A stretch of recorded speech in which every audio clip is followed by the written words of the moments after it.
What is it, August 17th Selectmen's Meeting. At this time, I'd like to ask Selectman Bernard to lead us in the Pledge of Allegiance, please.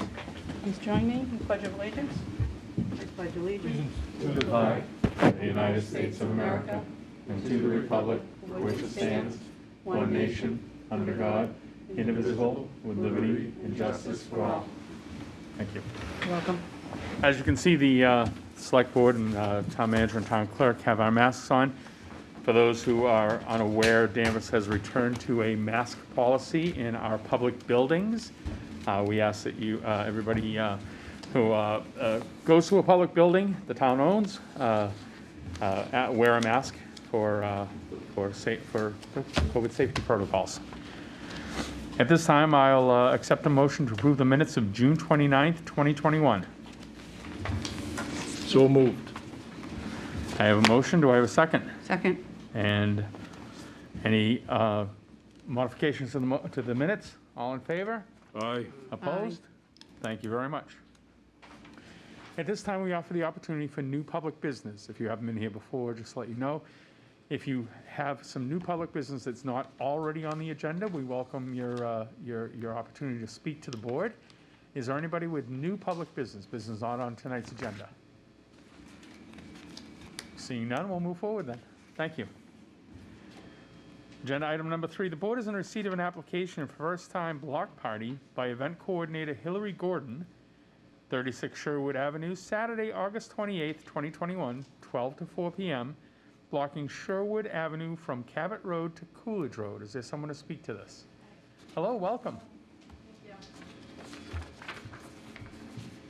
Oh, thank you. And if I'm going to ask you to indulge us for 1 second. I forgot we had 2 meeting minutes to approve. I'll ask that the board for a motion. No, you can stay at the podium. I ask for a motion to accept the minutes of August 10th. So moved, Mr. Chairman. Motion made, Second. seconded. All in favor? Aye. Aye. Opposed? Thank you very much. And we have a third one, July 9th. I'll accept the motion to approve the minutes of July 9th. So moved, Mr. Chairman. Second. All in favor? Aye. Aye, thank you. Thank you for indulging us. I didn't see that we had 3. Great. Please, are you Hillary Gordon? I am Hillary Gordon. Welcome. Thank you. So I live at 36 Sherwood, and my neighbor and I are hoping to throw a block party on Sherwood for all of Sherwood Ave. But we're just hoping to block off a section of Sherwood from Coolidge to Cabot for the block party. And Madam Town Clerk, I assume all the paperwork is in order? Yes, it is. Okay, and you've contacted the police department as required. And I know you submitted a map to us. Is there anything you want to tell us about the event before I open it up to the board? So it's our first one, so we're trying to make it pretty mellow the first time, and then hopefully it'll get bigger and bigger. So it's pretty minor. We gave out flyers to every house on Sherwood, and we're providing hot dogs, and we have a bouncy house on my property. Okay. And just some music and some games and whatnot.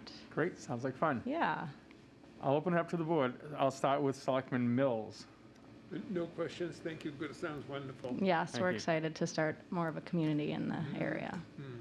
Select Board Member Duggan? Thank you, Mr. Chairman. Can you expand on the music component of it? Live music? No, I have a Bluetooth speaker and just probably hooked up to one of our phones. Okay. And how will you block the roadway? So Coolidge, we're going to block it right after Coolidge, so people can still get around all through Woodvale. And then right at Cabot. So then obviously whoever lives there that needs to get by, we'll leave space for them. But anyone that needs to get through can get through to Coolidge to Mass Ave or Burley. So you'll be using cones or horses? Yeah, cones. So my husband's a hockey coach, and we have a field hockey coach, so we got lots of cones. Okay. All right. Sounds good. Thank you. Good luck. Select Board Member Bernard. Sounds like fun. What were the hours again? 12 to 4. Wonderful. Yeah. Good. Thank you. Yes. And I have no questions. Okay. This is not a public hearing, so I'll entertain a motion by the board. Motion to approve as applied. Second. Motion made and seconded. All in favor? Aye. Aye. Opposed? Good luck. Have fun. Thank you so much. I appreciate it. All right. The board will meet the candidate for the associate's vacancy on the planning board prior to her appointment. Mr. Town Manager. Scanning the room, and I can do a quick introduction if you, Gene, if you want to make your way up there.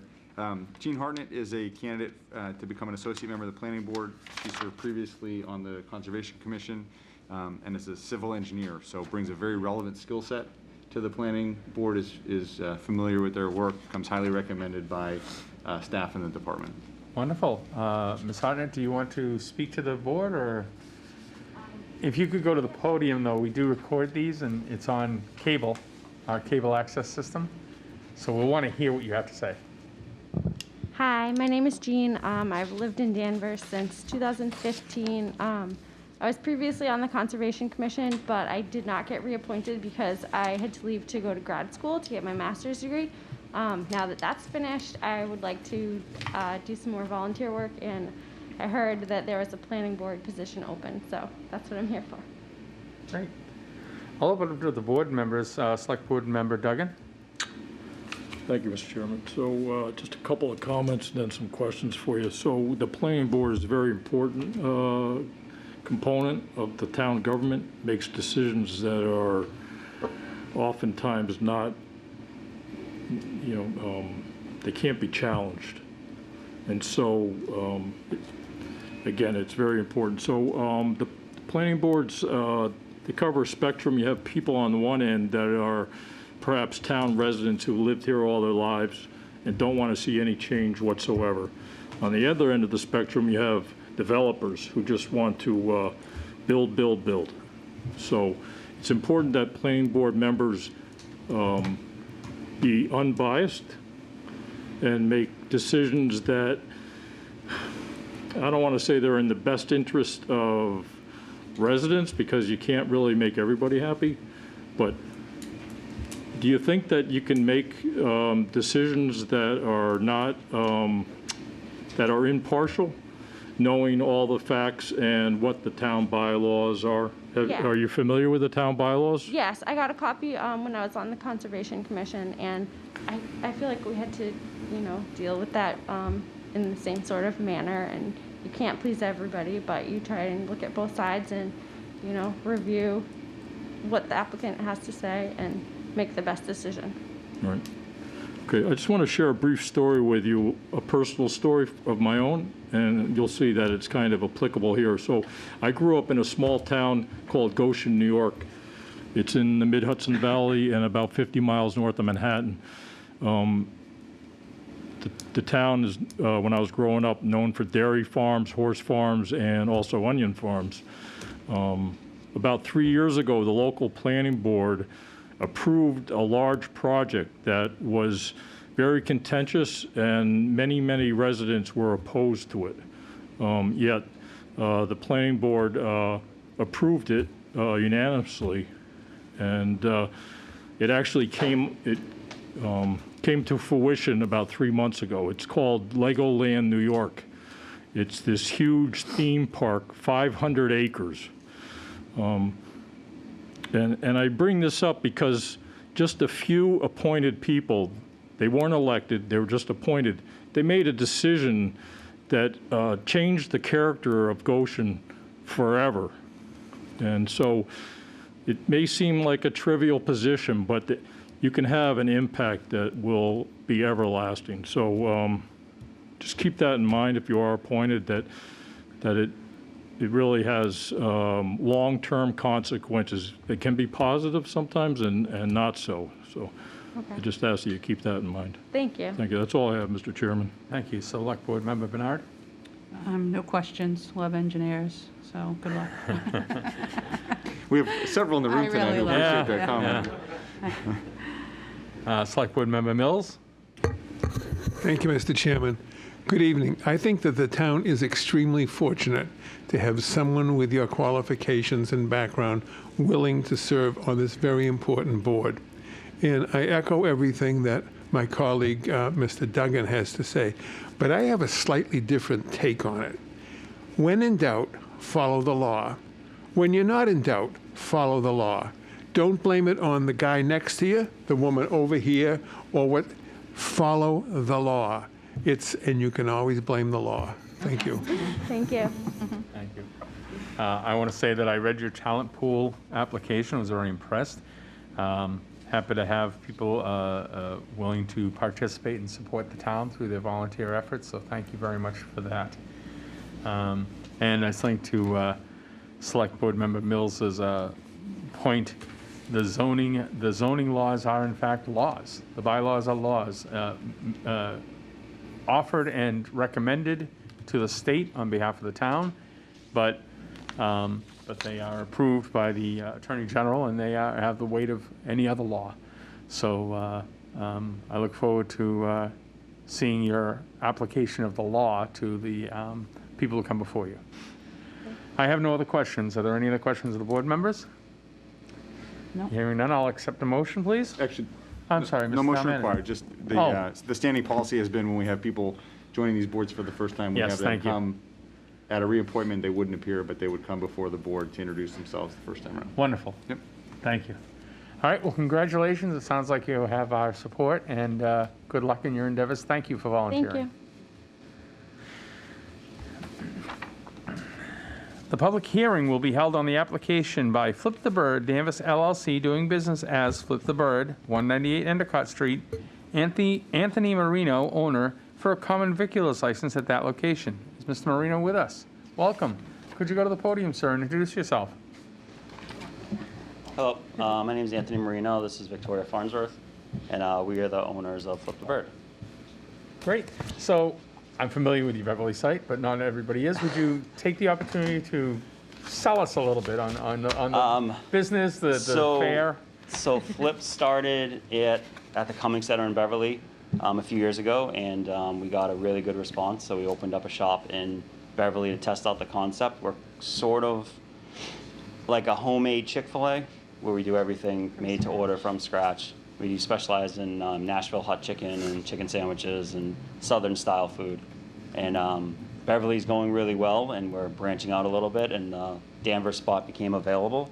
So we jumped at the opportunity because we love this little area there. And I'm from Beverly, so I'm very familiar with Danvers and the North Shore. Great. And do you have any idea what your hours would be? Yeah, so hours of operation are 11 a.m. to 9 p.m. And we're going to stick with that. That's what we do in Beverly and Swampscott. Okay. Great. I'll open it up to the board. I'll start with Select Board Member Bernard. Mr. Chairman, those were my questions. What were the hours going to be? It sounds like you have a lot of experience, and we look forward to it opening in Awesome. Danvers. Thank you.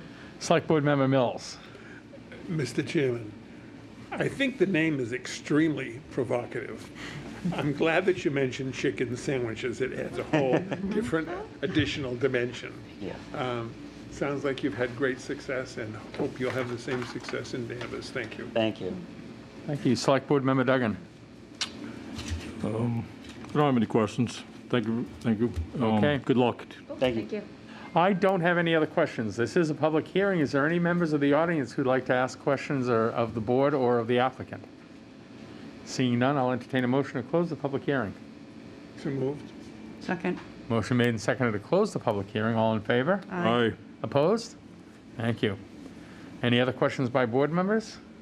Hearing none, I'll accept a motion on the application. Move the application as presented. Second. Motion made and seconded. All in favor? Aye. Opposed? Thank you. Good luck to you. Thank you very much. When do you think you'll be opening? We're shooting for early September. We still have a couple more permitting with the health department. They have to do their final Sure. inspections and stuff, but we're shooting for early September. Okay, I'm looking forward not to have to drive to Beverly. All right, well, thank you very much. Thank you.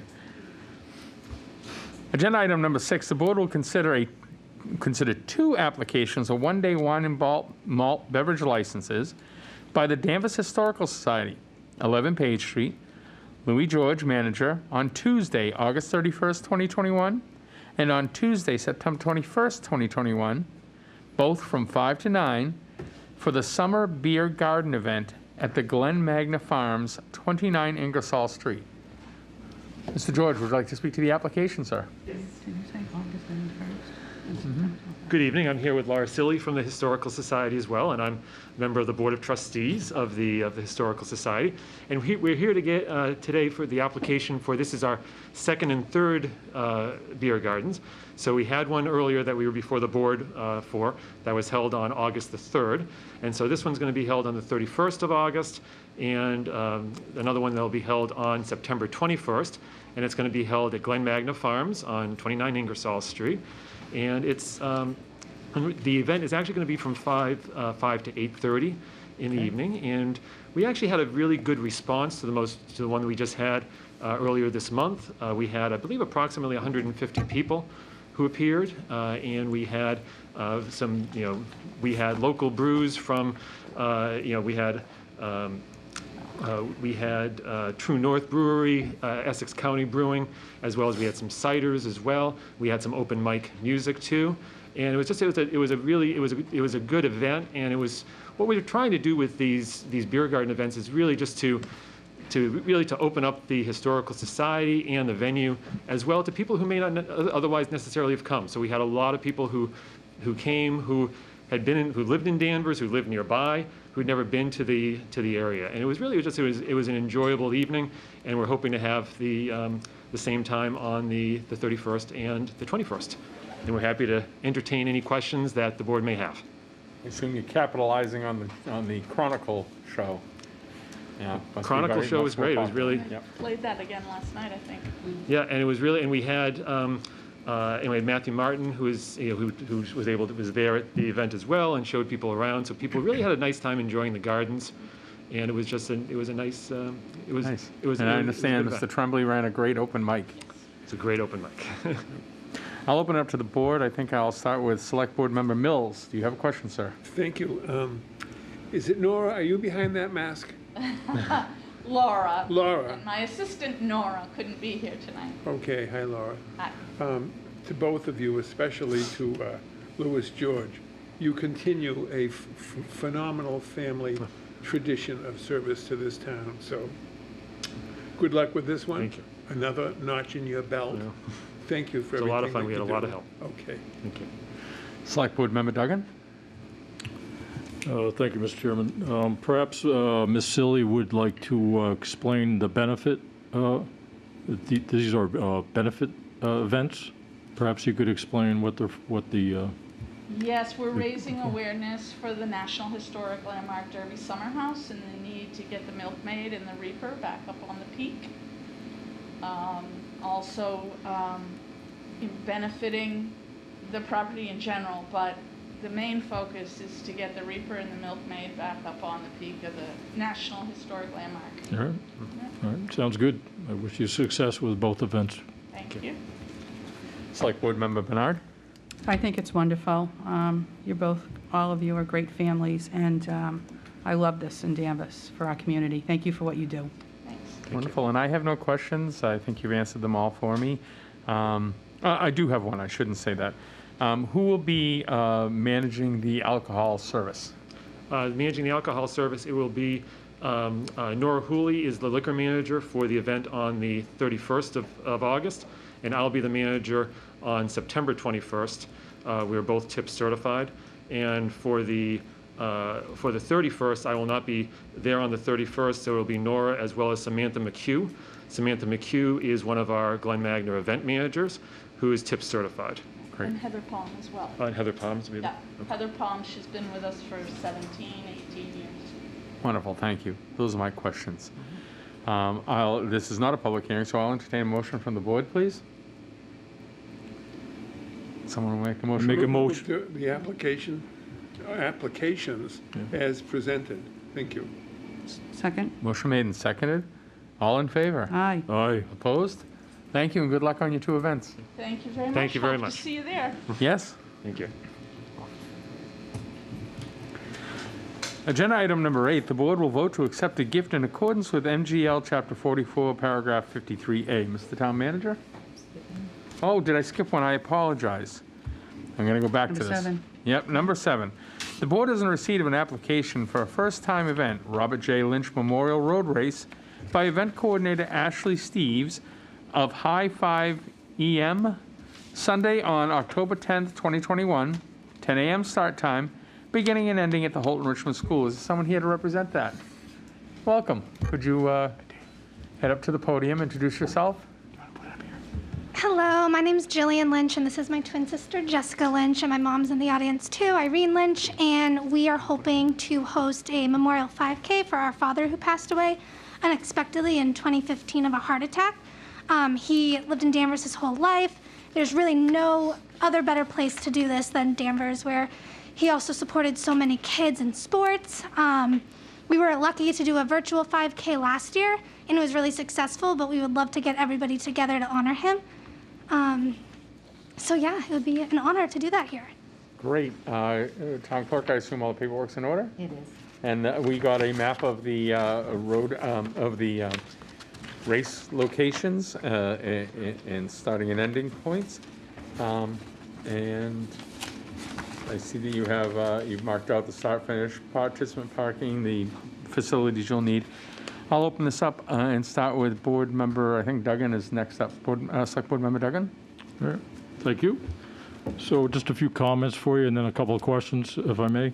So I didn't know Rob personally, but I've heard good things about him, people that grew up with him. And I also know that he contributed a lot of his time to supporting baseball and I think softball as well. So I think he's a fine example of what makes Danvers, a wonderful community to live in. And so kudos to you and your family for keeping his memory alive. And then for also, supporting Danvers high school seniors. So that's very admirable. That's a great way to kind of maybe share your story with others. Thank you. Just one comment about the leg. So the part that's on the rail trail, that weekend is Columbus Day weekend or Indigenous Peoples weekend, and it's also the Marathon Monday. So that trail may be busy. If you could reach out to the chair of the Rail Trail Committee, he's familiar with this event, and he may be able to help with some volunteers to kind of allow directions and also to kind of separate people that may just be kind of wandering along the trail. And also they'll be able to post an alert on the mobile app and also on the Rail Trail website, just allowing people, giving them a heads up. But other than that, it sounds like a great event, and I'm sure you'll have a huge number of participants, and wish you success. Thank you. Select Board Member Bernard. It is a wonderful event. If anybody knew Rob, he did so much volunteer in Danvers. He did grow up here. He went to school here, and he was a terrific father, husband, brother, co-worker. He treated everybody fairly. He worked a lot at the Sylvan Street Grill. David remembers that for the Tremblay family for years, and he treated everybody the same. If you were a dishwasher to the executive chef, which he was, or even the owner, he treated everybody the same. Jessica and Jillian and the family have put together wiffle ball tournaments in the past, which was great. They did do the virtual race before, and I know that anybody that would like to make a donation, they do have the website and can get in touch with Jessica and Jillian for anything, any volunteers. And I'll talk to Paul McNulty at the Rail Trail about what Select Board Member Duggan brought up. But no, this is great. I'm very happy. I'll be maybe not running, but walking. That's good. Thank you. Thank you. Select Board Member Mills. Thank you, Mr. Chairman. Ladies, this is so wonderful. What a tribute to your dear father. How do I, what website do I go to? Because I will contribute and support you. We will definitely be posting it soon, and then it'll be up and running. So we can definitely post it on Facebook and send it around. So we'll let you know, and I'm sure my aunt can tell you too. I'm sure and other people in our audience watching this meeting tonight may want to know too. Okay. So, all right. Hope you can get that information to people like me. Yeah, definitely. Thank you. Thank you. I have no questions. I was going to ask the same question that Judge Mills asked about a Facebook page or registration information, but I'm sure you get the word out. I wish you luck. I will accept a motion from the board, please. I'll make a motion to accept the so moved Accept the Lynch application. Memorial applicants for Jessica and Jillian, for Robert J. Lynch. Motion made? Second. Motion made and seconded. Any other questions on the motion? All in favor? Aye. Opposed? Thank you very much. Good luck to you. Thank you. Now, the board will vote to accept a gift in accordance with MGL Chapter 44, paragraph 53A. Mr. Town Manager. Thank you, Mr. Chairman. You received a copy in your packets tonight of a gift. The applicant's name is Richard Taylor. It's being made on behalf of the class of 1981 of DHS in memory of Chief Pat Ambrose. And they are requesting a memorial bench to be placed on the library grounds facing or near the water. So per law, this is a gift that needs to be accepted by the board. Thank you. Any questions by the board? All right, motion, I'll accept a motion. So moved, Mr. Chairman. Motion made Second. and seconded with the obvious letter of recognition and thanks that the selectmen, also the board chair will sign. All in favor? Aye. Aye. Opposed? Can I Thank you just- very Can I much. just say Yeah, something? please. This is what Danvers is all about, when you have, naturally Chief Ambrose that passed away, and you have Danvers High School classes come and making donations like this. Thank you very much to the class of 1981. Yes, thank you. Wonderful. Agenda item number 9, the board is requested to vote to take by eminent domain the fee simple of the following roadways laid out by the board on March 16th, 2021.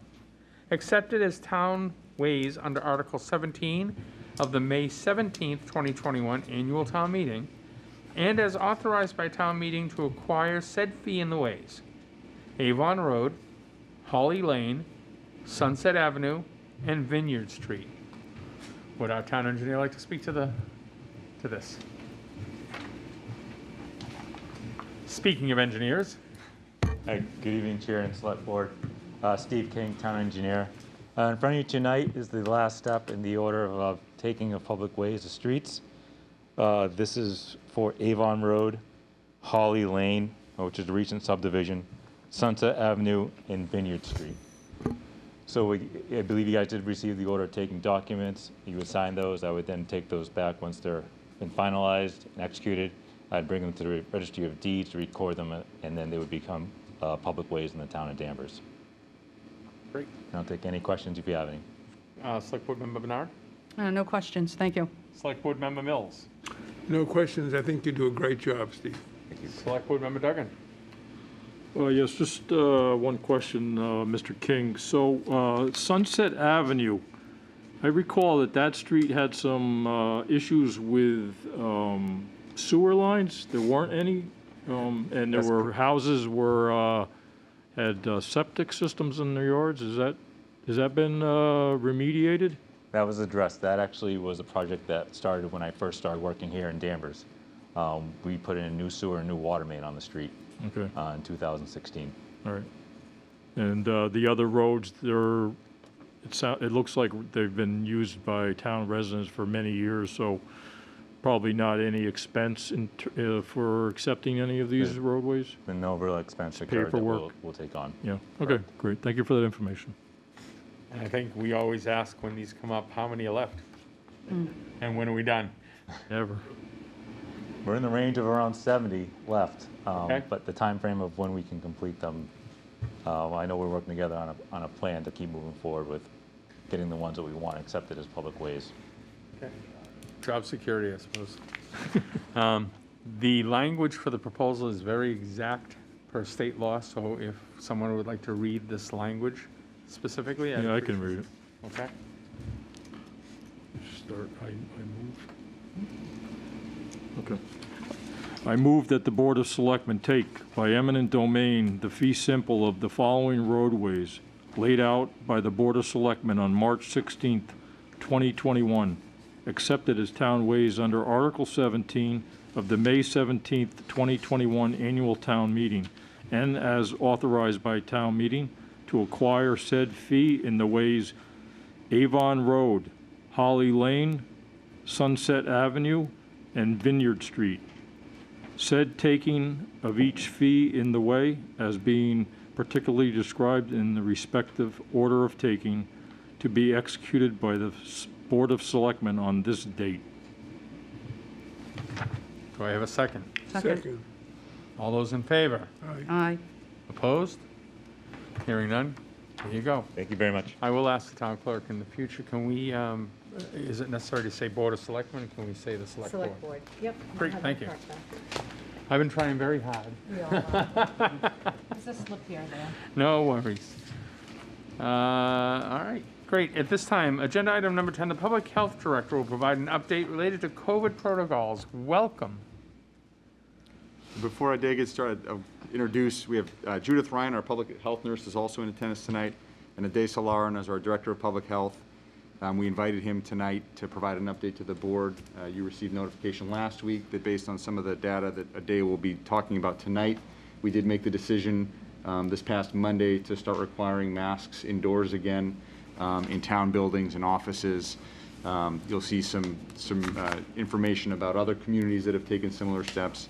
And with that, I would turn over to Ade to walk the board through the PowerPoint that he has on the wall. Good evening, members of the board and the general public. My name is Ade Solaran, the Health Director for the town of Danvers. I'm here to provide a quick update regarding the current state of COVID-19 within our Danvers community.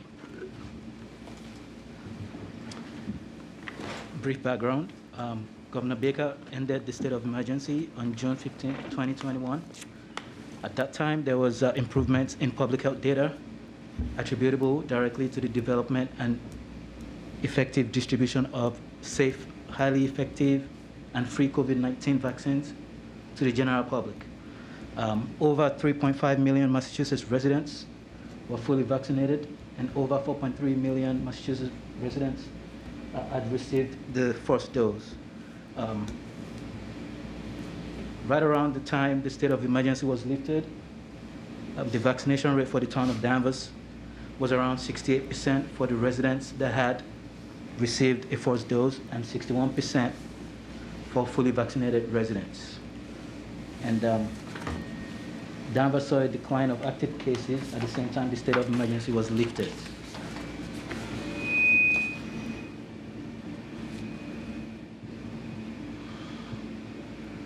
So as you can see on the bar chart, things were starting to look great. We were trending in the right direction. People started feeling more relaxed and getting used to the new normal. Right here, you can see a steep decline in cases prior to the state of emergency being lifted. These weeks right here, we had 0 cases. Practically at 0.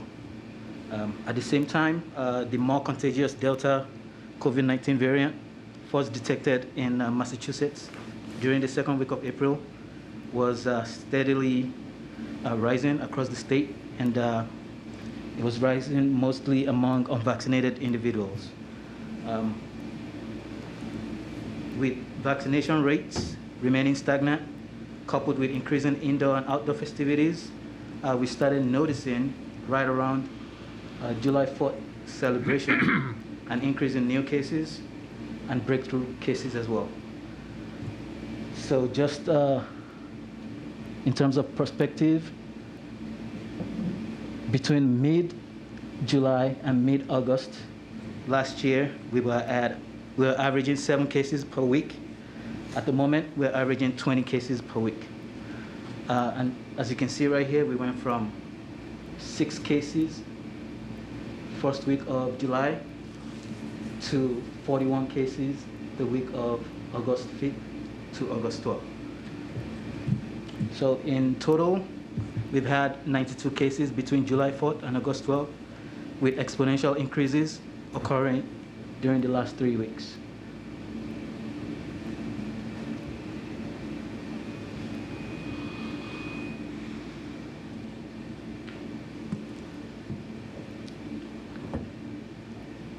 Due to the exponential nature at which the virus spreads and the stagnant vaccination rate coupled with increased indoor activities as well as low humidity, cold, dry weather conditions in the fall and the winter, we expect to see cases continue to rise among the unvaccinated and vaccinated people. And there'll also pretty much be an increase in breakthrough cases and new variants of concern. Breakthrough cases are instances in which a person received a positive COVID-19 test result at least 14 days after the final dose of any COVID-19 vaccine series, including J&J.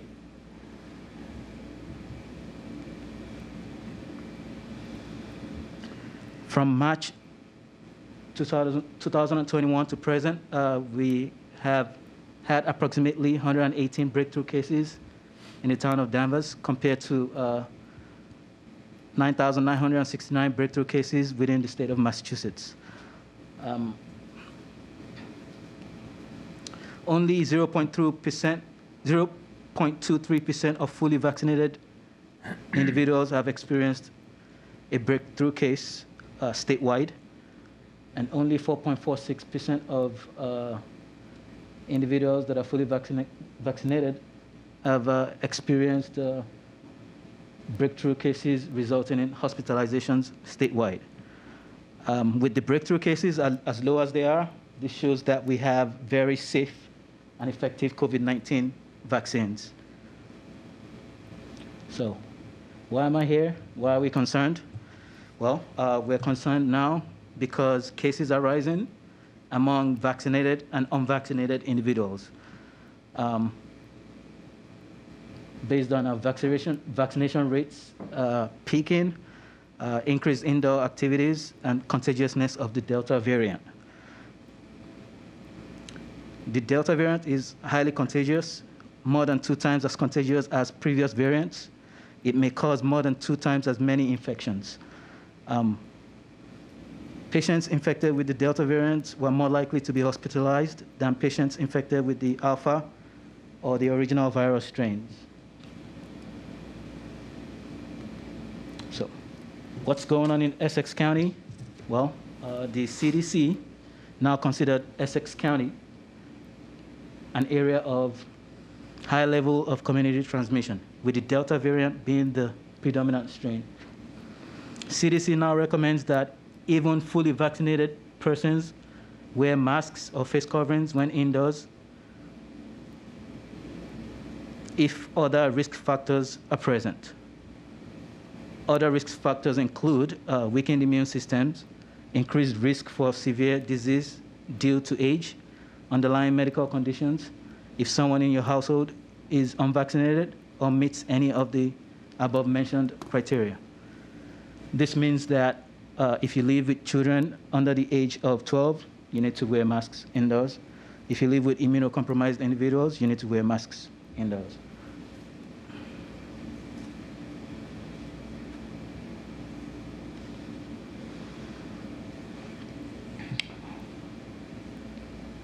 With the state largely leaving each community on its own to make town by town and district by district decisions, we've seen a few towns, districts, and cities step up to protect their residents. The towns and cities listed on this chart all have mask mandates enacted in their municipalities, in their municipal buildings. Belmont, Nantucket, Northampton, Provincetown, Salem, Truro, and Wellfleet went even further to require masks or face coverings in all indoor spaces. But these guys right here. And Salem and Worcester school boards have unanimously approved an indoor mask mandate for all students and staff at the beginning of the new school year, regardless of vaccination status.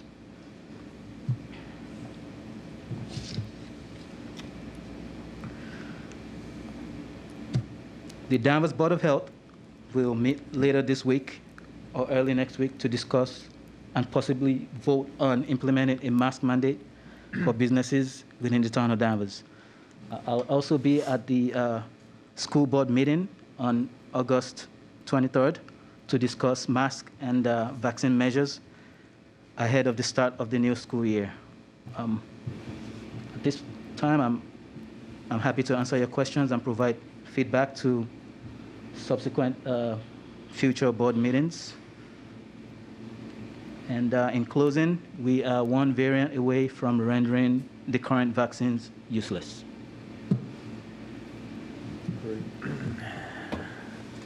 Thank you very much. you. Before we get going, I would like to, sure. I would like to ask the town manager to help explain the authorizations or regulations or authority by which various departments can initiate action and mandates, including the Board of Selectmen, the Select Board, the Town Manager, and the Health Department, please. Sure, thank you. One of the things we discussed when we think about where we were a year ago, in March of 2020, the governor had declared a state of emergency in the Commonwealth, and I had declared a local state of emergency in the town of Danvers. Both actions authorized under state law. So when we were taking steps last year with respect to the pandemic, a lot of the declarations were made out of the town manager's office under those emergency declarations. That was in consultation with the board of the chair of the board, in consultation with the health director, in consultation with the chair of the Board of Health. At present, we are not under a state of emergency at either the state or the local level. There are authorities that exist within statute and regulation where the Board of Health is authorized to take certain actions. So the requirement to wear masks indoors in public buildings falls under the authority vested in the town manager's office in our Danvers Town Manager Act. The care and custody of public buildings falls under the town manager. Also, the Board of Health has some authority there. In this case, I made that decision in consultation with the day. And so what the board is looking at either later this week or early next week is the question of whether further proactive measures are necessary and recommended now to try to stay ahead of where we were a year ago.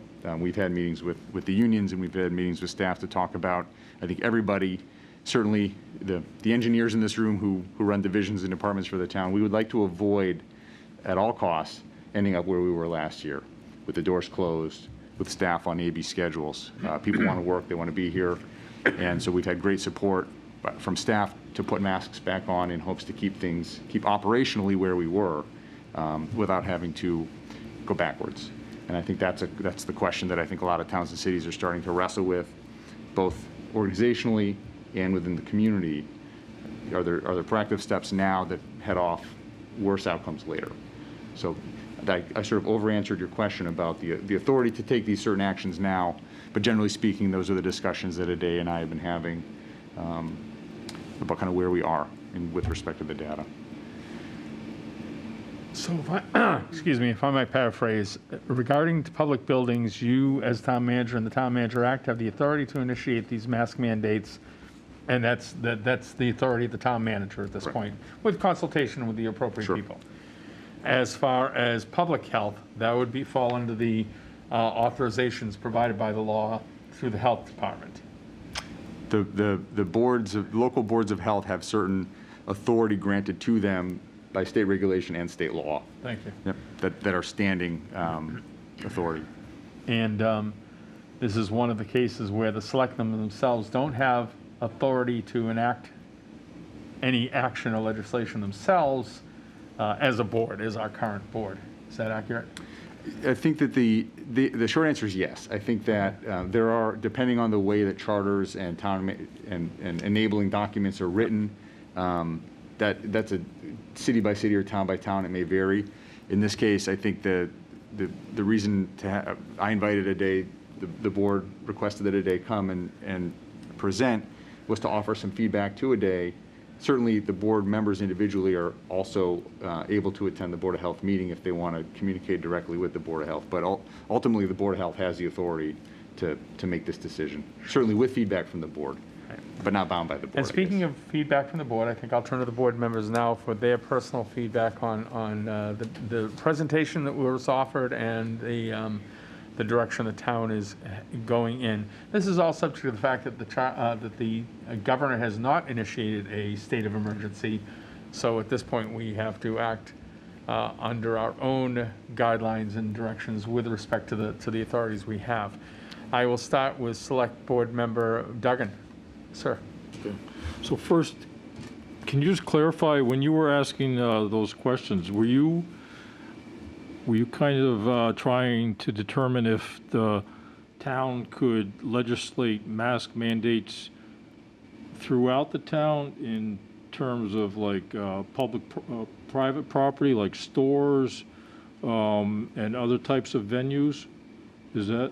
I was trying to find out, I was trying to clarify what I thought personally was the authority of various boards and town management to make decisions and directions and policy, as it were, within the scope of their individual departments and charters. I don't think that the board or really any town department has the power to mandate masks throughout the town. I think that comes from the state level.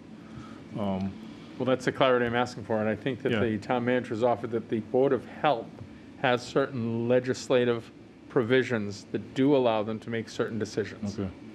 I think that's accurate. There are, I believe, maybe I didn't do a good job articulating.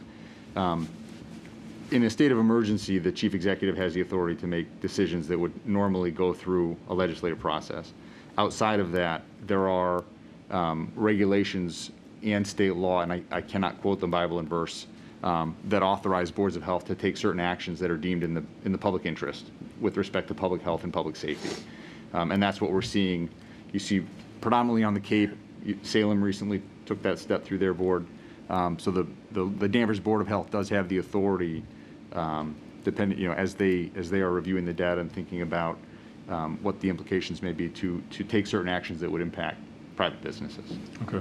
All right. Well, thank you for that clarification. So just from a personal perspective, if I go to a supermarket or to a big box store or any store for that matter, I'm always going to mask up because I don't know if everyone around me is vaccinated or not. So just to be on the safe side, that's a personal choice for me. I think we really need to look to the governor for an all-encompassing mandate, and for whatever reason, he's decided not to make that move. So I think we're the captains of our own ship. So it's up to you to be safe. You have to keep you and your family safe. And like I say, I wear a mask when I'm indoors pretty much everywhere. And so unfortunately, I think this is the new normal. We'll continue to see those bar charts kind of up and down for the foreseeable future, because there's just those that are among us who choose to not be vaccinated, and they're just kind of COVID factories, and especially for the new types of variances. That's really all I have at this time. Thank you. Thank you. Select Board Member Bernard. Thank you, Mr. Chairman. I do also agree with Select Board Member Duggan. I think it is a personal preference. I, too, would mask up going into a supermarket or something, but it does come down to the personal. And I understand the Town Manager Act, and I respect everybody and the Board of Health, but I'm also with the governor. I think he's the one that makes the decision, and I know we want to get ahead of the curve here and do this, but I'm concerned, just like you, Matt. I'd like to maybe see something more, Steve, what you're saying, maybe in print, so we can process it a little bit, under the Town Manager Act, what you can do, what you do for people that come into the public buildings. It pertains to employees and everything too, you said, right? Yep. Everybody, and what kind of protocols and what kind of processes are going to be happening. I have a question for the health director too. When people go and get tested at these test sites, Are they testing for the Delta variant also now? Through the chair, Yes. they do random testing, pretty much. They don't test every positive case. So the way it works is the PCR testing detects if you have COVID, if you're COVID positive. But you have to do a genomic sequencing to detect the variant. So the state doesn't do genomic sequencing on each positive COVID test. Okay, so my question to you is, at Salem High School, okay, there's a testing site. You go get the rapid test. With this being so highly contagious, more so than the COVID-19, are they going to start testing for this Delta? Are they going to make it mandatory to say, we'll test for both? I mean, If I could, I think, Right? just to paraphrase, I think the state will take, say, 100 positive tests, and they will randomly sample a section of those positive tests for the Delta variant, because the cost associated with the genomic testing on each and every one of those positive tests is not insignificant.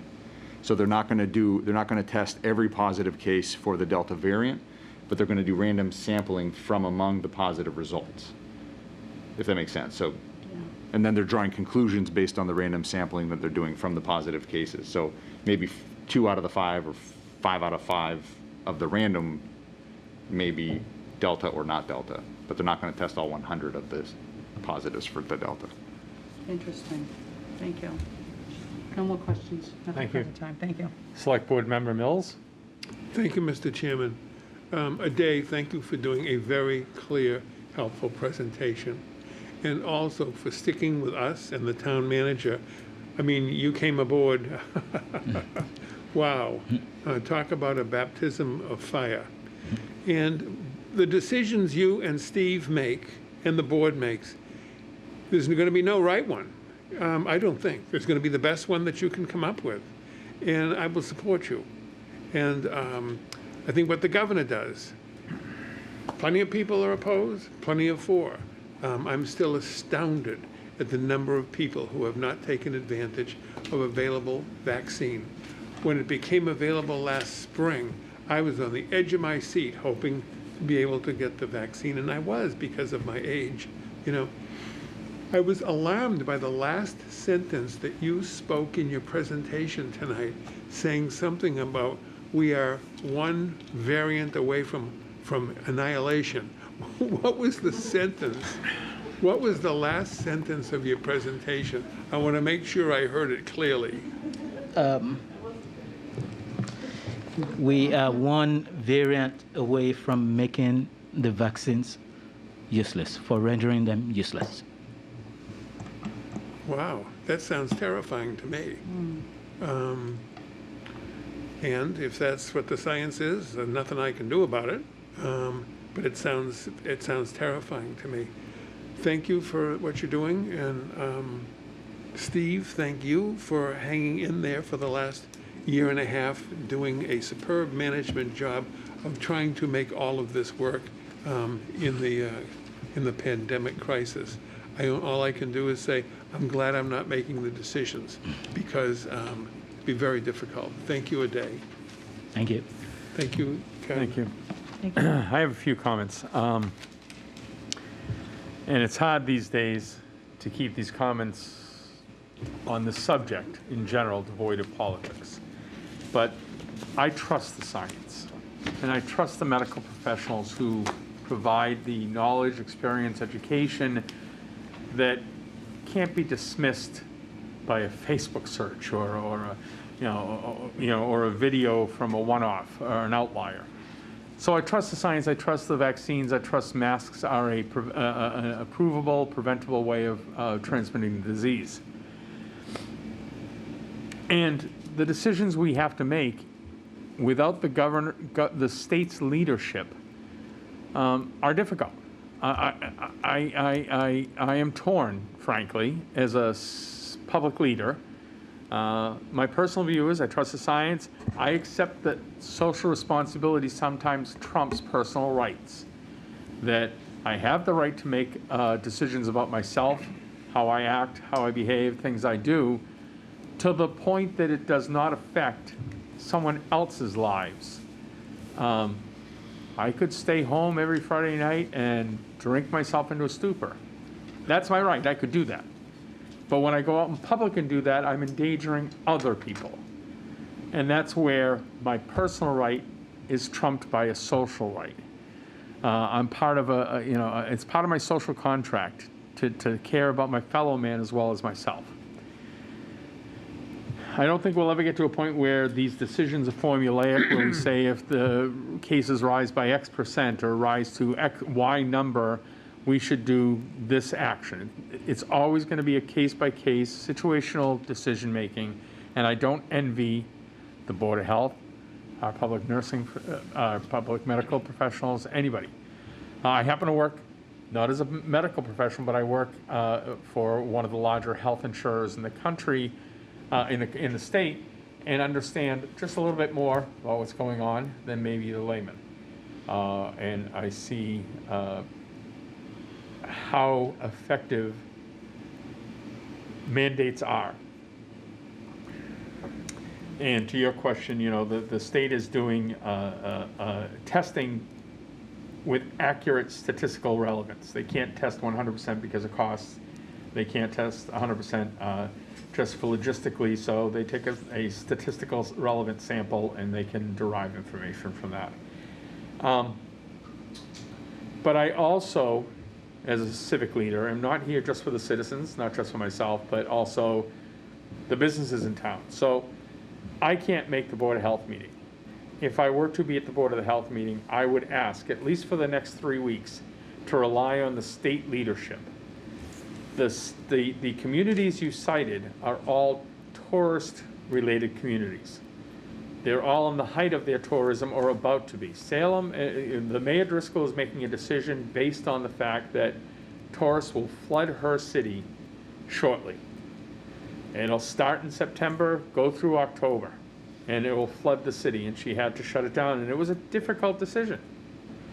You've got Truro, you've got Provincetown, you've got other current popular summer tourist locations that make up the predominant list of the people that you had in the second column.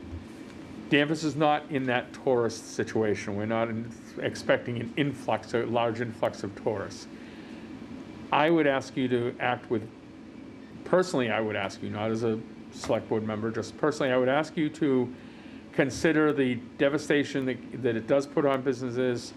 It does, create a dynamic, not even the hardship. I don't consider it a hardship to wear a mask, but it creates a dynamic in a business to try to enforce these, especially these decisions that aren't state mandates. I understand, I respect the fact that as a health director, you have the right to do certain things, make certain decisions. It gets very hard for a business to position themselves to defend that. I would ask that we look to the guidance of the state, who have resources far and above what we could have locally, and just consider, we don't have to be on the leading edge of some of these decisions at times. I'm not asking for you not to consider it, I'm asking you to consider just a little bit of pause. It is my fervent hope that the governor decides that there should be a statewide mandate, and that takes the burden off the local community's shoulders. I think we open ourselves up a little bit if we don't. So my personal view, if I was at the Board of Health meeting, would be that, which is follow to the letter whatever the state guides us, and maybe just wait a little bit longer to see if they don't guide us to the next level of masks at businesses. Because despite what, talking about politics, despite what some people think, these are private businesses who have the right to make their own decisions. They have the right to refuse service to people who don't wear masks. They could be doing it themselves today, but they too need the support of, it's almost the backing of the state to say that the state is telling us we have to respond to the state. So that's a personal feeling. this is not necessarily a public hearing, but if there are public, if you'd like to speak to us from the profession of as the town, from your position in the town, we'd welcome that. If anybody else has a question or comment, I'd welcome it. Did you want to speak first to your experience in Danvers? And I don't mean to put you on the spot, and if you don't, feel free to say no. Thank you. Hi, everyone. I'm Judith Ryan, the public health nurse here in Danvers. Been here for 6 years. And this has been an interesting year and a half plus. You know, one of the things that I'm sitting here and listening to, one of the things that I want people to remember is public health, our motto is promote, protect, and prevent. And the prevention part is key here, as far as I'm concerned. We don't want to go back to where we were. We definitely don't want to hit that, you know, back where we were a year ago, year and a half ago. And if it's going to take putting a mask on to prevent getting to where we were, then it's well worth it to me. I hear what you're saying. I certainly understand. You know, people need to be their own individual and do the right thing. We would like to say that people do, but public health is all about prevention. And it's, you know, step number one are the masks. Dave spoke really, you know, gave you all the numbers and all of that stuff. You know, a lot of people are asking, the individuals that I speak to, and I think I've spoken to about 3/4 of the Danvers residents. You know, what their biggest question is at this point is, do they have the Delta variant or do they have another variant? It's not going to change the course. It's not going to change the course of action that we do. We keep them in isolation the same amount of time. The good thing about the vaccines is right now it is protecting the majority of the individuals against the Delta variant. The individuals that we are seeing that are being sequenced, it is the majority, not so much here in Danvers, but in other communities, is the Delta variant. And the difference between, as Ade said, difference between the Delta and the other variants is that contagiousness. The other variants, you know, our criteria is being within 6 feet of somebody for more than 15 minutes. The Delta variant, you can be with an individual for a minute, and that's how contagious it is. So the good thing is the vaccine is protecting us, the majority of individuals, from all the variants. The ones that we are seeing, we do have a good amount of individuals who are not vaccinated. And I'm telling you, this week probably alone, I'm seeing the majority of our cases that are not vaccinated, that are getting, obviously, COVID. So of the numbers that Ade offered us, where we had something more than 40 cases currently this week, is there any indication how many of those were people who were vaccinated versus not vaccinated? Yeah, so when I do, you know, initially when we were getting the 5 cases, the 6 cases, it was very easy for me to say, I think initially there was, you know, 3 out of the 5 were what we call breakthrough cases. Now that the numbers are getting bigger, it's not as easy for me to pull that information out.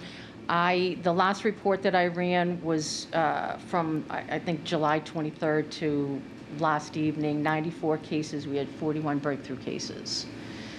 Breakthrough meaning? Breakthrough meaning they've been fully vaccinated, but they still got COVID. But the good part about this is, and this is something that we need people to understand, is if they're vaccinated but still get COVID, I don't like to say positive anymore, the bright side here is they're staying out of the hospital. Right.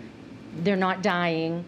And, you know, the majority of them have very mild symptoms. There are certainly individuals that have, you know, full-blown symptoms, but they're not going to the hospital. And that's a huge, huge difference from the individuals that are not vaccinated. I think one of the big pieces of information people need to understand is that the vaccine is not to prevent you from catching it. It's to teach your body how to react if you do catch it, so that the severity level is so much less. The issue with the initial issue last March and on was that their bodies weren't reacting and they were having severe reactions, putting them in the hospital, overwhelming the healthcare system. So you're right, it's not to say there's a bright side to having a vaccination, but it is your severity level is far lower, your body has learned how to fight what it can fight. So getting a vaccine is not a you'll never get it. It's a you'll know, your body will now know how to fight it. It's like the flu shot, exactly like the flu shot. Correct. The flu shot is a dormant version of the flu to teach your body, if you're invaded in this way, how do I react? Correct. So. It keeps people from dying. Right. Thank you. I appreciate your comments. Is there any board members who have questions for Judith? No? I did invite, thank you very much. I did invite the public to, I saw a hand go up.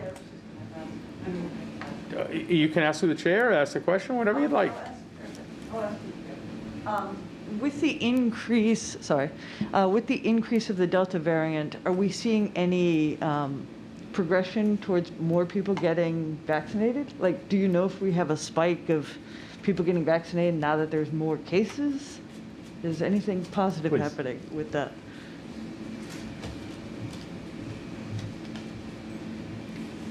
I'm not necessarily seeing, and this is Danvers alone. I only see Danvers residents. The only time I see or deal with other cities or towns is if they're connected somehow or other, meaning maybe they work in Danvers but live in another city or town. Not necessarily. I will say that the individuals that I deal with that are not vaccinated lately, so probably in the last month, when I ask about vaccination status, no, and the next question that they ask is, when can so-and-so, when can I, when can my child, when can we get vaccinated? So it's not necessarily, I couldn't tell you if it's because of the Delta variant, but it's just when individuals, when it hits home, that's when they start thinking, okay, I think the rest of us need to start getting vaccinated. So it's once they've had it, when they go, once I've got it, can I get the vaccine? Correct, correct, yes, yeah.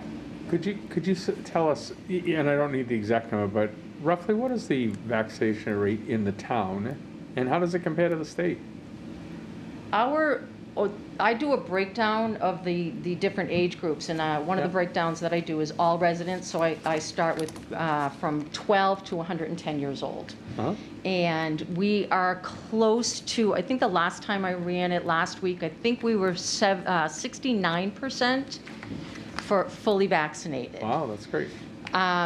It is great. It is. And that's right around where the state is. I honestly don't remember the exact number, the percentage for the state, but we are, right in tune with some of the other communities.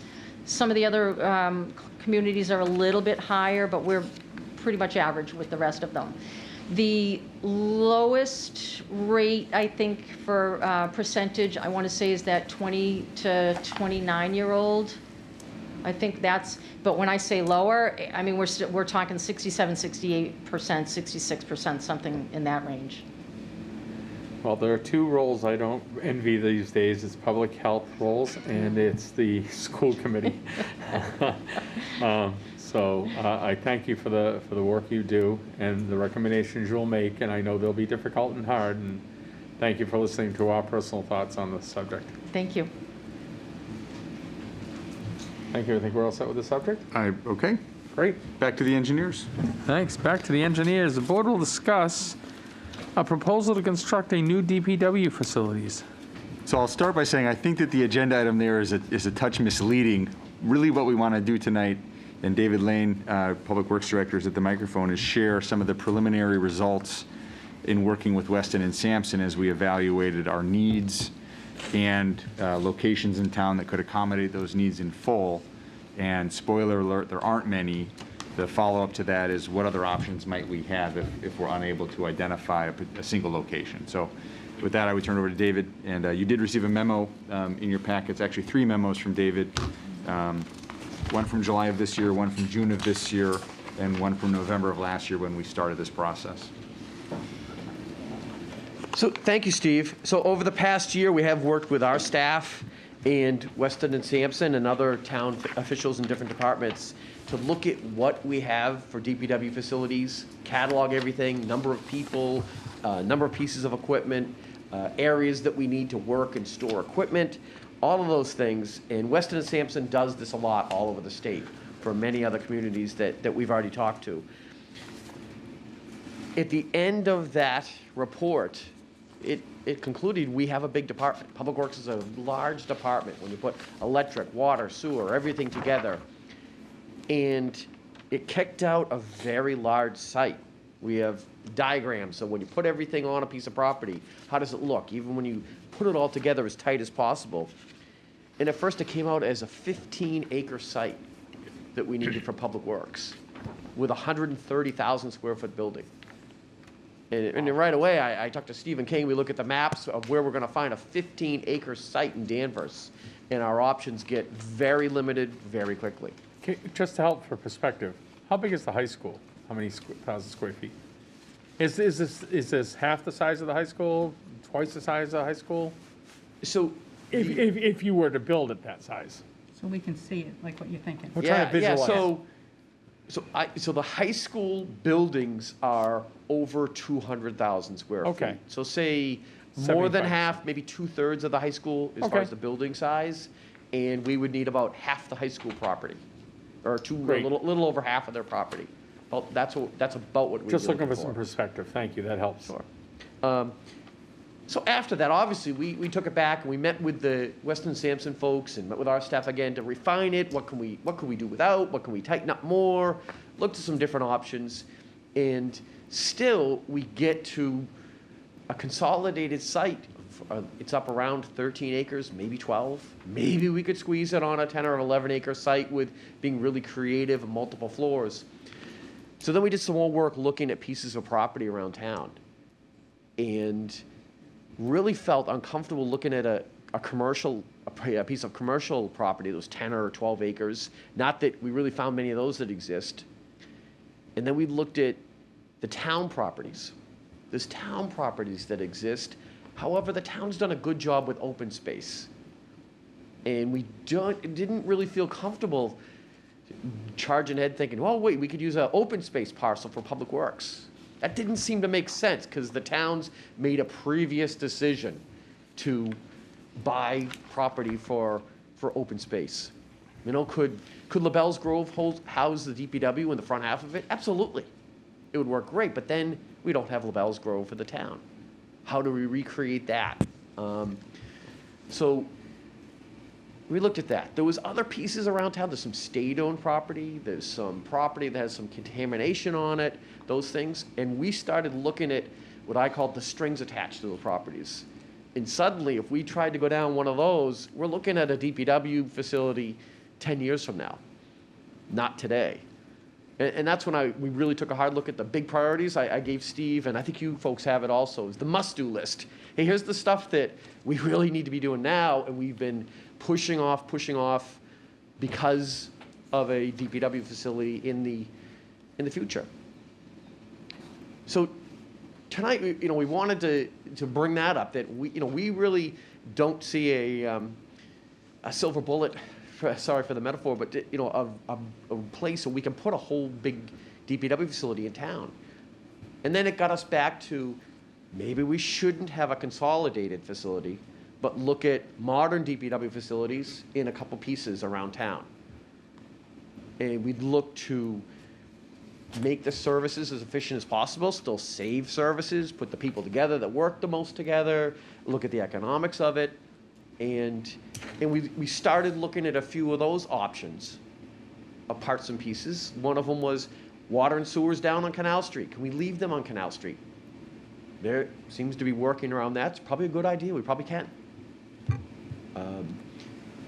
Do we need to do something on Hobart Street? Yes. We need to do something with that facility. And then it popped up that, well, maybe we don't have to move off of Hobart Street. Maybe the town could live with us staying on Hobart Street and we could just renovate those facilities. I know we have to deal with some contamination there, but that was something that perhaps we should think about. So tonight we wanted to come to the board and really throw out some ideas that where we may be looking at a non-consolidated DPW, which is different than what we've talked about to the boards in the past, and different than I think the idea Danvers had. Danvers, they had an idea of a whole consolidated DPW one place. where we don't bother as many people, as few people as possible. But we wanted to put out there the thought that we might have to look at a non-consolidated facilities. And it probably will be more economical, and it can fit better on the property options that we have. On the priority list, I did want to go, obviously we have the big ones. We have the electric light garage. We know that that's flooded. And when things are flooding, that's when we need, a lot of times that's storms when we need those guys. We do have some environmental issues, such as the wash station for the trucks. And we do need to take care of our staff down at Hobart Street, right? Standing here, they're not in staff quarters that I would consider acceptable, and I don't think the town manager does either. We need to work on that. And our mechanics, they're taking the brunt of it.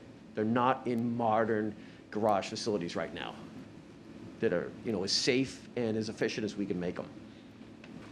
So we wanted to throw out the ideas of, that, we're coming up against a big site that we could take, probably may not exist without taking it away from something else, and we may have to look at a non-consolidated site. Were there other things, Steve, that we wanted? Yeah, I would just, for those who don't have the memo, and just to kind of summarize what David is saying, I don't know how many years ago the consolidated DPW yard came up as a concept, but it's been many years. I know that at least once prior, Hobart Street was looked at for renovations. It's a challenging site. This board adopted the feasibility process as part of one of its 5 strategic goals for the year, which is what gave David the direction to work with Weston and Sampson. So in a perfect world, we find a site where we can do a consolidated public works yard. We get all of our divisions under one roof. We have a lot of efficiencies from a utilities perspective, from a materials space perspective, from a maintenance perspective. The 2 pieces of property that the town owns that could accommodate a site like that is the front half of LaBelle's Grove, which for many, many reasons presents challenges. It was identified for a long time as a top priority open space parcel. It was also purchased using funds from the state, which theoretically could be reversed, but we don't know whether the state would even accept a refund if the town were to pursue that. The second would be using a portion of the town forest off of Buxton Road. Like almost any parcel you're going to find, there are concerns there with respect to residential near the public works yard. But outside of those 2 properties, we're talking about going through a process and trying to procure a commercial property that is of sufficient size to accommodate the consolidated yard. Obviously, that takes a piece of property off the tax rolls, which is not a primary concern, but certainly something that our finance director, Rodney Conley, would be concerned about. So one of the large questions up front is it worth pursuing any further a parcel that could accommodate a consolidated yard, knowing that we would be coming back to show conceptual designs on either town-owned parcels that are currently open space or identifying commercial properties which could very easily have, large 7-figure price tags attached as part of the initial process. A second question, which we've been discussing at the staff level, but this is a policy decision that would ultimately involve town meeting, is in the event that we're able to consolidate some or all of our sites, is there an appetite for dispossessing of some of those sites? For example, the North Putnam site where Forestry and Grounds is currently located is within the new zoning district for the downtown. If we were to move Forestry and Grounds into a new site and we were able to auction off that property, the proceeds of that sale could offset the project cost. We would also have potentially new businesses or housing units on that space adding to the tax rolls. We don't know what the appetite from town meeting would be to entertain something like that. So it's a complicated process, and we wanted to pump the brakes and check in with this board, not looking for final decisions, but just general feedback in terms of what David has been working on with staff and with the consultants. And also, depending on whether we are a consolidated site or a satellite site, that also has financing implications.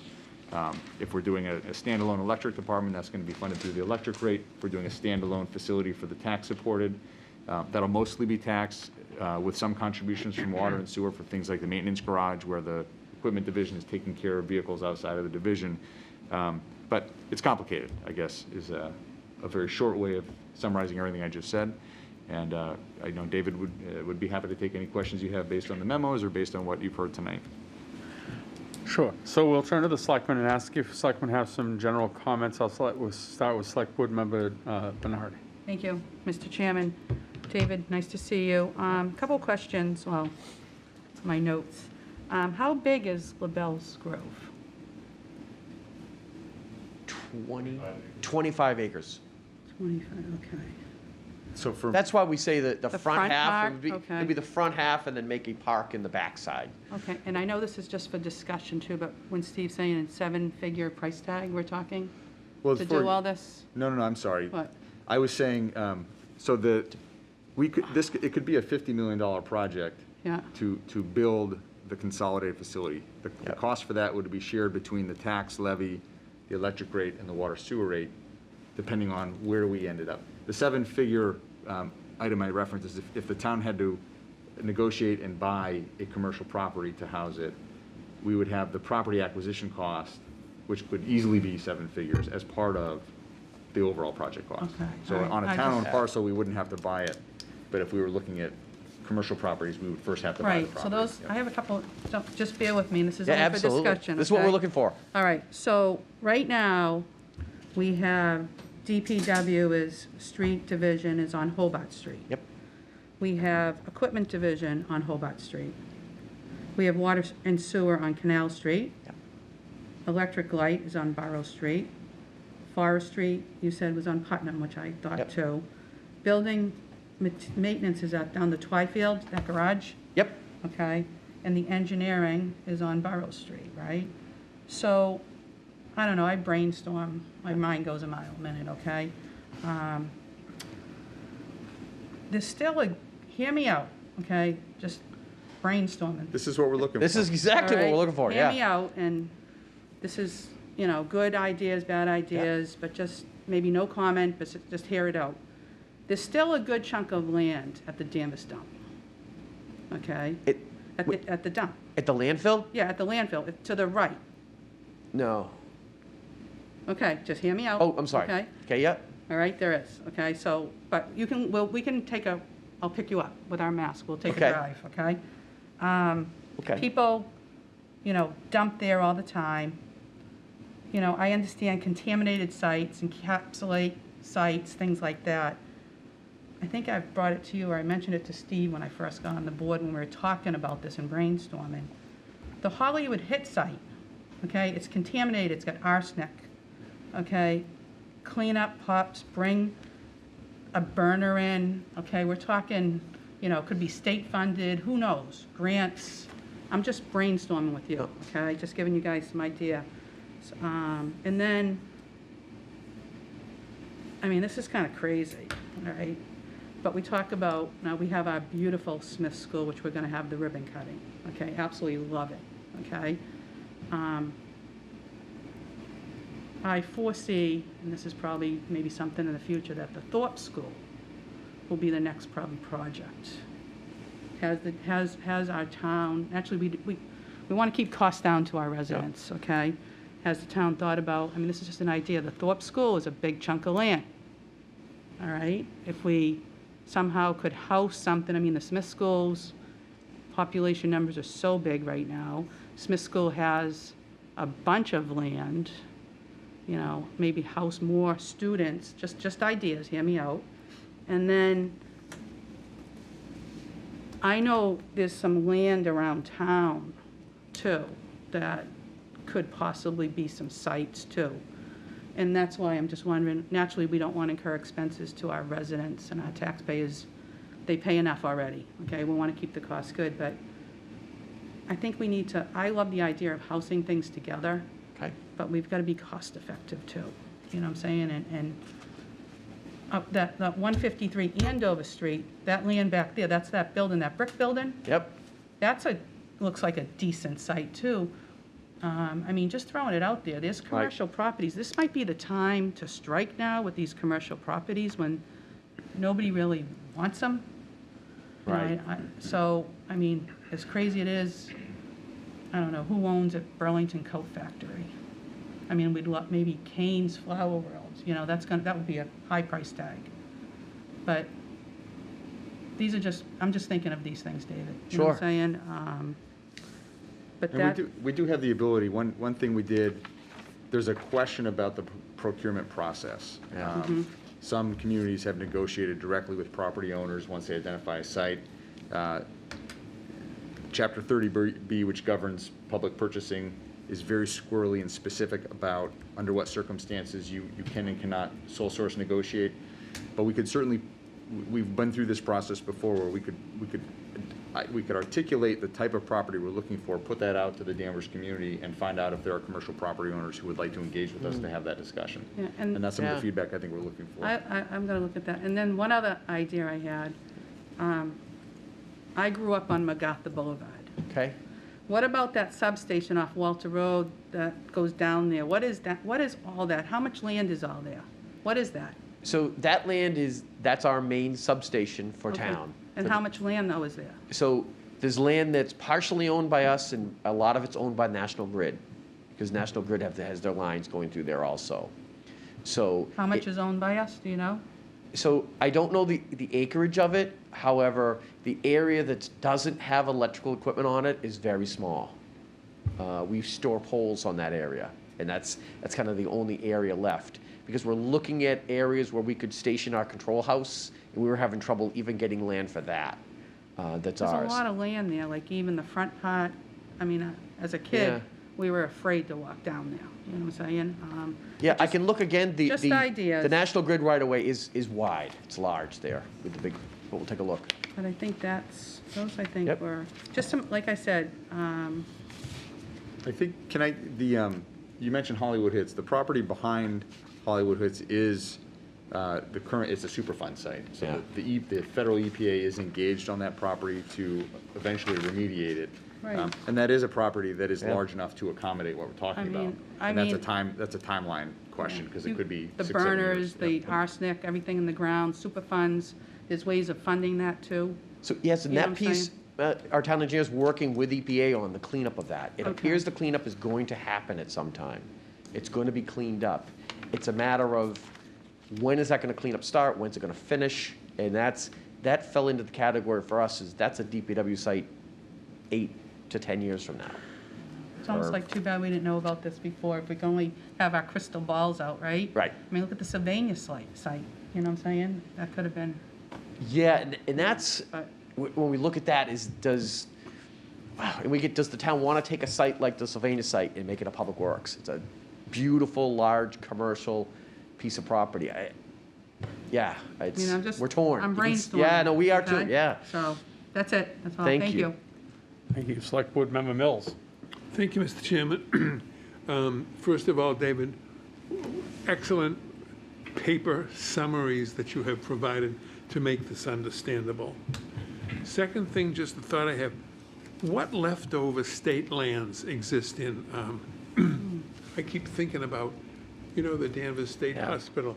There were farmlands there for corn and cabbage and all.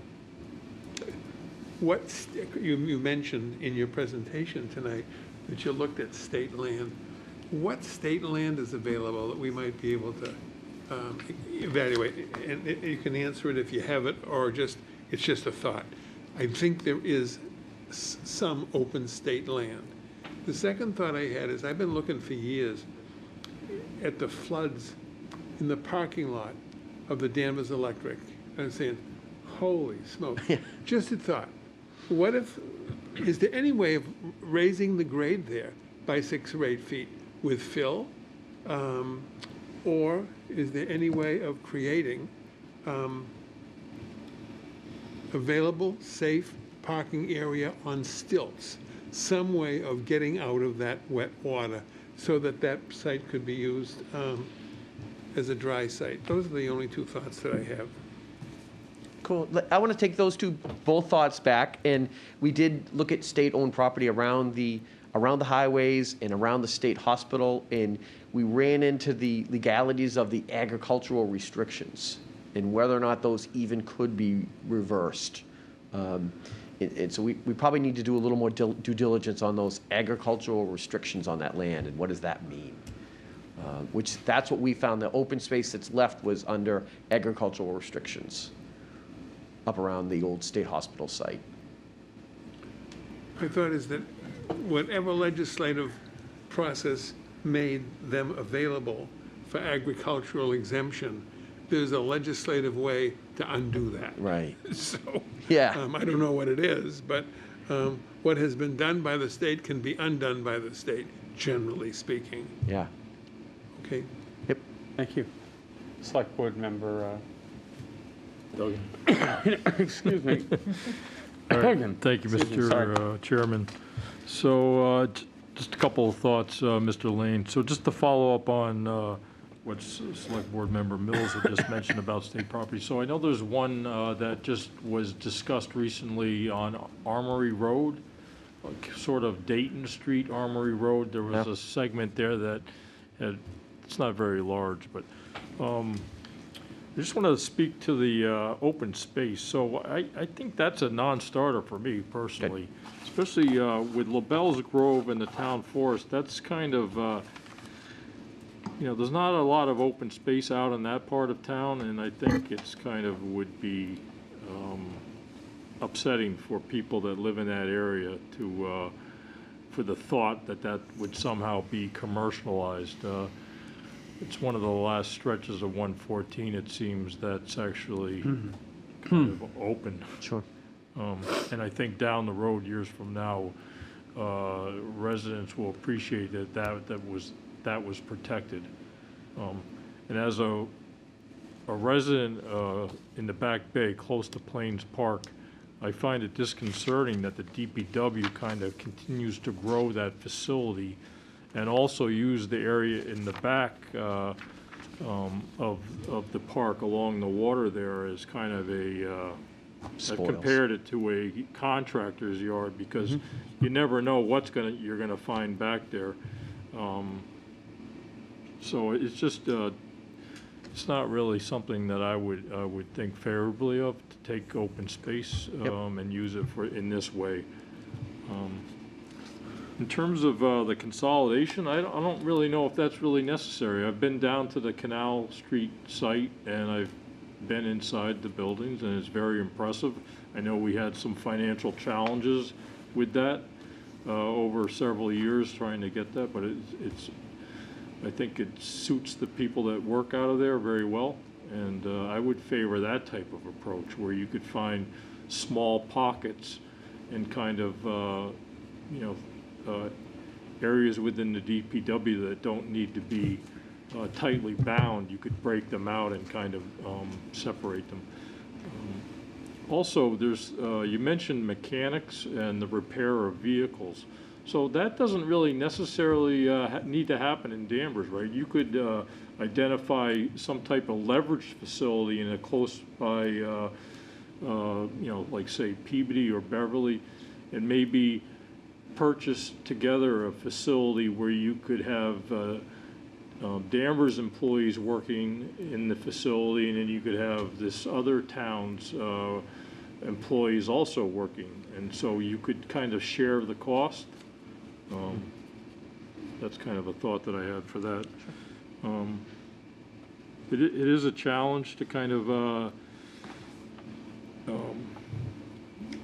have the employees be efficient, right? So when you have these kind of working conditions that up on Hobart Street, you have them working out of trailers and there's just too much going on in one location. So, but kudos to you for kind of just exploring all the options. That's really kind of, at some point, hopefully you'll get to a partial solution. Yeah, Select Board Member Bernard mentioned the transfer station. So I think she was alluding to down in the back where the yard waste goes. Can that area be expanded? I know at one point the yard waste used to go up on top of a hill. That area wasn't really part of where trash had been buried, right? That was kind of, that side of the transfer station is kind of, I don't want to say pristine, but it's not like an area where you need to have like methane control or that type of thing. Has that been explored? Because that is a large parking lot. When I go down there, it doesn't really seem to be utilized as much. I know that's kind of out on the edge of town, and getting vehicles in and out of there could be a challenge, but have you thought anything about that area? Sure. So where the leaf drop-off is, that we used every square inch of property that didn't have trash and that we could stay out of the wetland buffers to build that. That was as big as we could build I it see, okay. on our property. And that at times in the fall, when all of our leaves come in, then that gets full, and then we haul them away, and it becomes empty again. I see, okay. So we need it. I do want to take a look at all the other properties around there. Stephen King and I will look at, and I believe they could be owned by others. We have, the gas line goes through there. They own some land. The grid owns some land through there. We got to look at those other properties and see if there's other availables. On the town-owned piece, we're utilizing almost every square inch that doesn't have trash buried under it right now. Or the old brush pile. That's a closed landfill that holds just wood and brush and leaves now. But it's been capped over, it's grassed over. So we can't touch that either. Okay.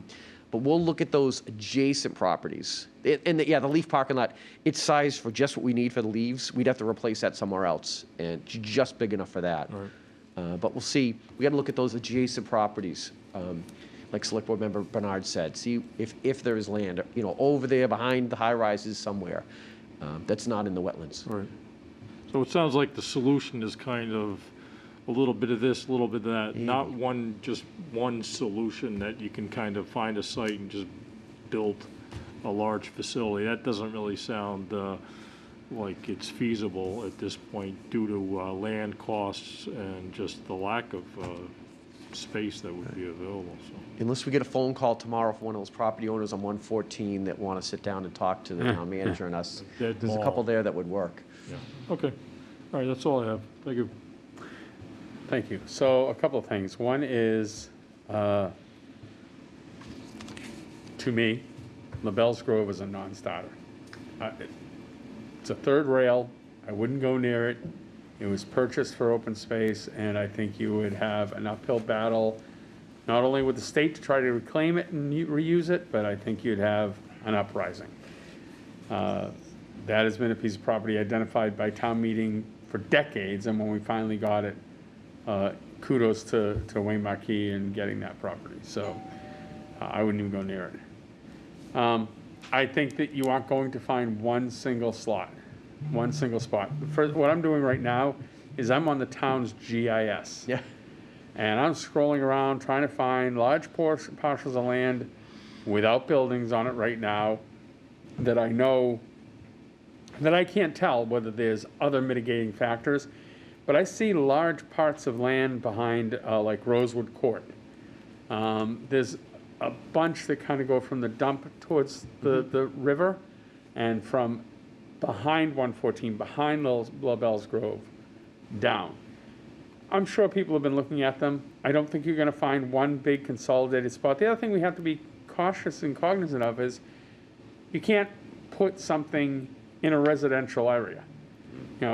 You're going to hear it if plows are leaving a facility in the middle of a residential area. If we find if we were even able to find 5 or 6 acres of a couple of spots, we have to be cautious of that. I'm thinking it has to be on the perimeter of the town, on 114, on 1, on 93, it's kind of the outside of the town. I mean, I'm looking at,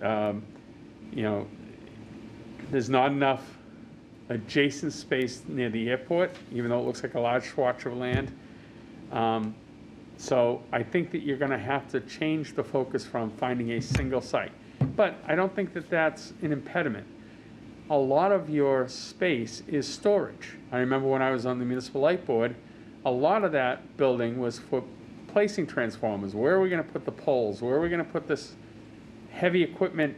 Not heavy equipment you use, but okay, during the summer you store the plows, during the winter you store the mowers. Things of that nature that are less traffic bound, less daily traffic bound.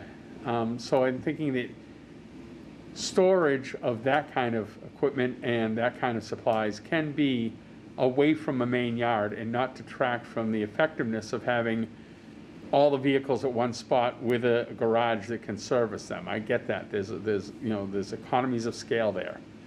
But there are departments, I think, that can do planning and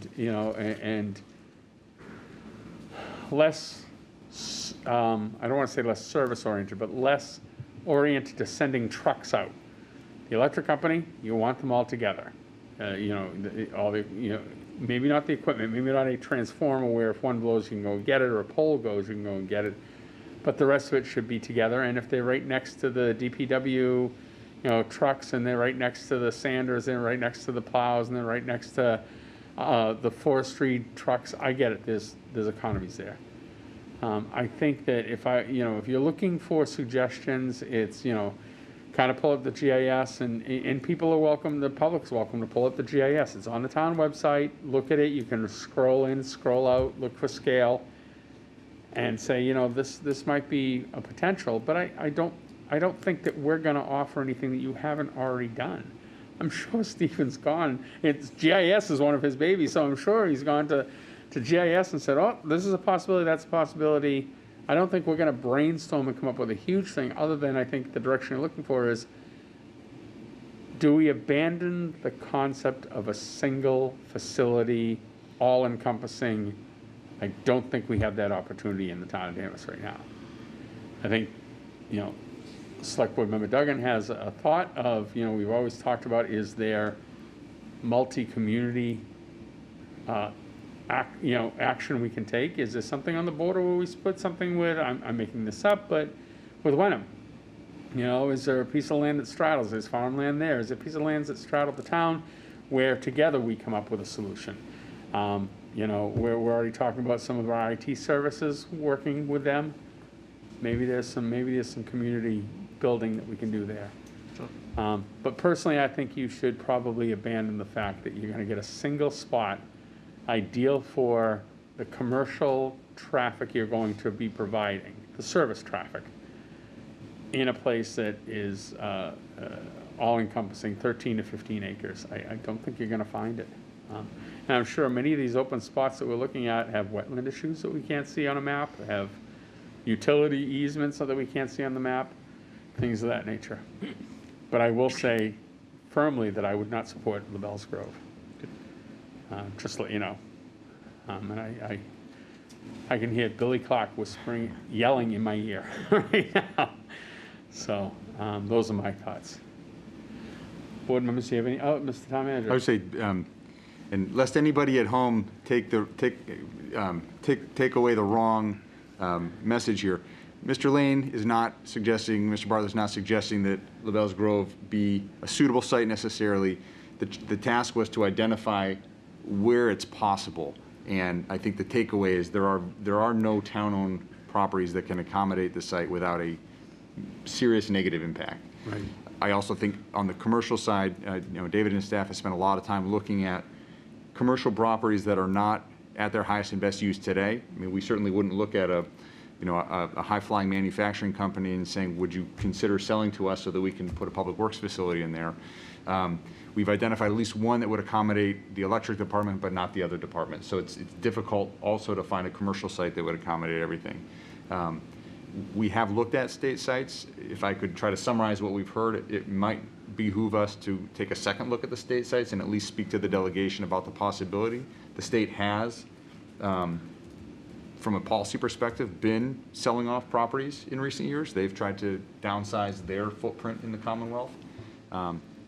It may be non-starters on some of these sites with existing restrictions, but we could certainly look at that again. And then I think I'm also hearing to look at what options we have if we decide to stay in a semi-non-consolidated. As Mr. Lane started to point out, yes, there are efficiencies with having everything under one roof, but the more critical needs right now, we have employees who've been working in conditions that were bad when we started talking about this years ago, and the conditions are not a lot better than they were then. In some cases, they've deteriorated. So we need to come out with some idea of what direction we're going to go.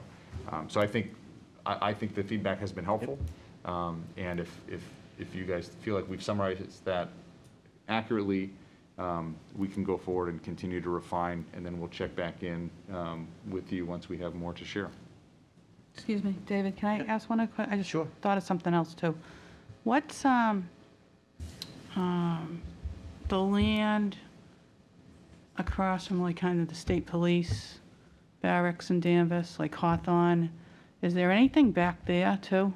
So What's, so there's land that's owned by Essex Tech back in there. right, but besides Essex Tech, but that's like state, and aren't we Yeah, partners so with it's- Essex Tech? So, Yeah. you know, maybe we could, like Steve said, Selectman Duggan said, I like that idea of the shared mechanical services, the garages. I mean, look at our neighbor Middleton, what they're doing. Sure.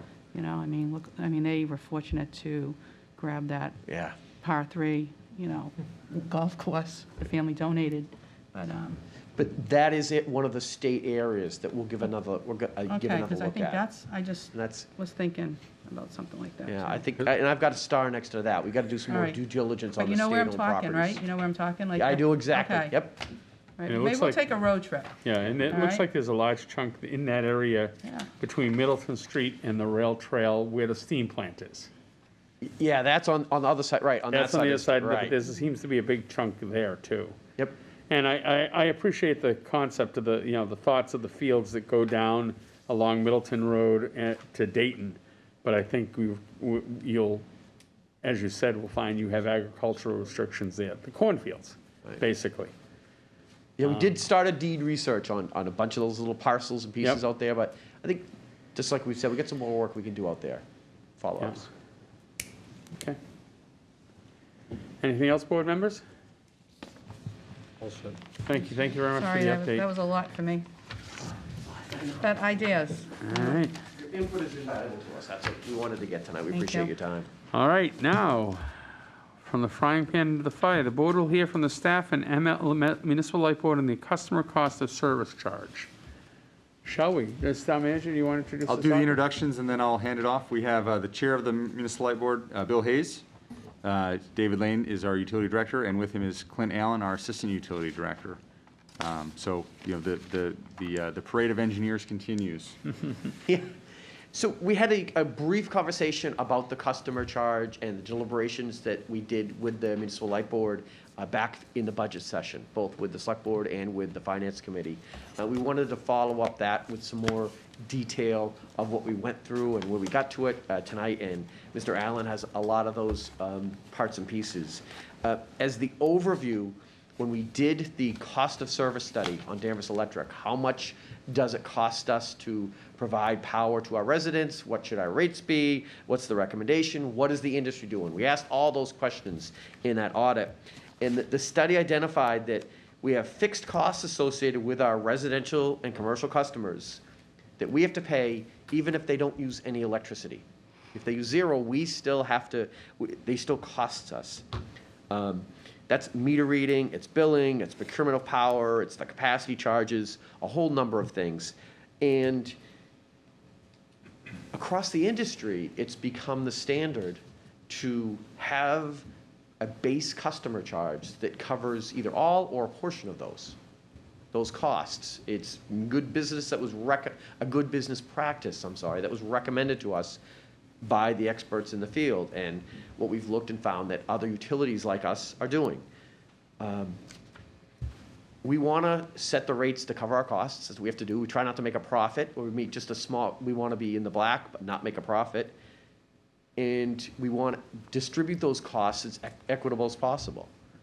And so what we found is if someone was a very low user, someone else in the system was picking up those costs of those fixed costs every month. And then we have, now that we're getting into the renewables, and if someone has renewable power, more and more people every year in Danvers are doing that, we're on standby for those people. If your solar units at home, they're covering your power, that's great until the day when the sun's not out. And then suddenly they call on us, Danvers Electric, to give them power. So we've had to sit back and wait all those days until a shady day, and then we have to provide power to that house, which is fine. That's what we do. However, it costs money to do that. It costs money to be sitting on the side. So when the report came out to us, and they had for all the facts and figures and said a customer that uses no electricity costs Danvers Electric $23.22 a month. That's what it costs. And of course, their recommendation was have a customer charge of $23.22. And, of course, Mr. Hayes and us, we didn't want to go from 0 to $23.22, and we didn't even know if we wanted to have a customer charge, a lot of deliberations. But Mr. Allen can just talk about how the $23.22 is calculated briefly, and just a little bit about the deliberations that the board went, and then Mr. Hayes may want to add a comment or two. Yeah, absolutely. Thanks. Good evening. So as David had mentioned, we went through the cost of service study last year. The results came back, sometime in the fall, and that was one of the primary recommendations. They identified that we're doing a good job of buying our electricity wholesale. We're bringing it to town and we're delivering it to our customers. We're recovering costs for the operations and maintenance of the primary distribution grid that we own and maintain within the town. But as David just kind of explained, that we were not recovering the cost for those standby services to every customer in town. We did have customer charges for the commercial accounts, the G1, G2, G3. Those were all basically deemed that we were not recovering our costs, and the residential class, the R1 class, had no customer charge whatsoever.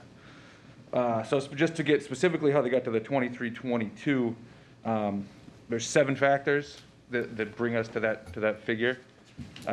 It's the meter operations and maintenance costs, the meter reading costs, billing costs, the services costs, customer service.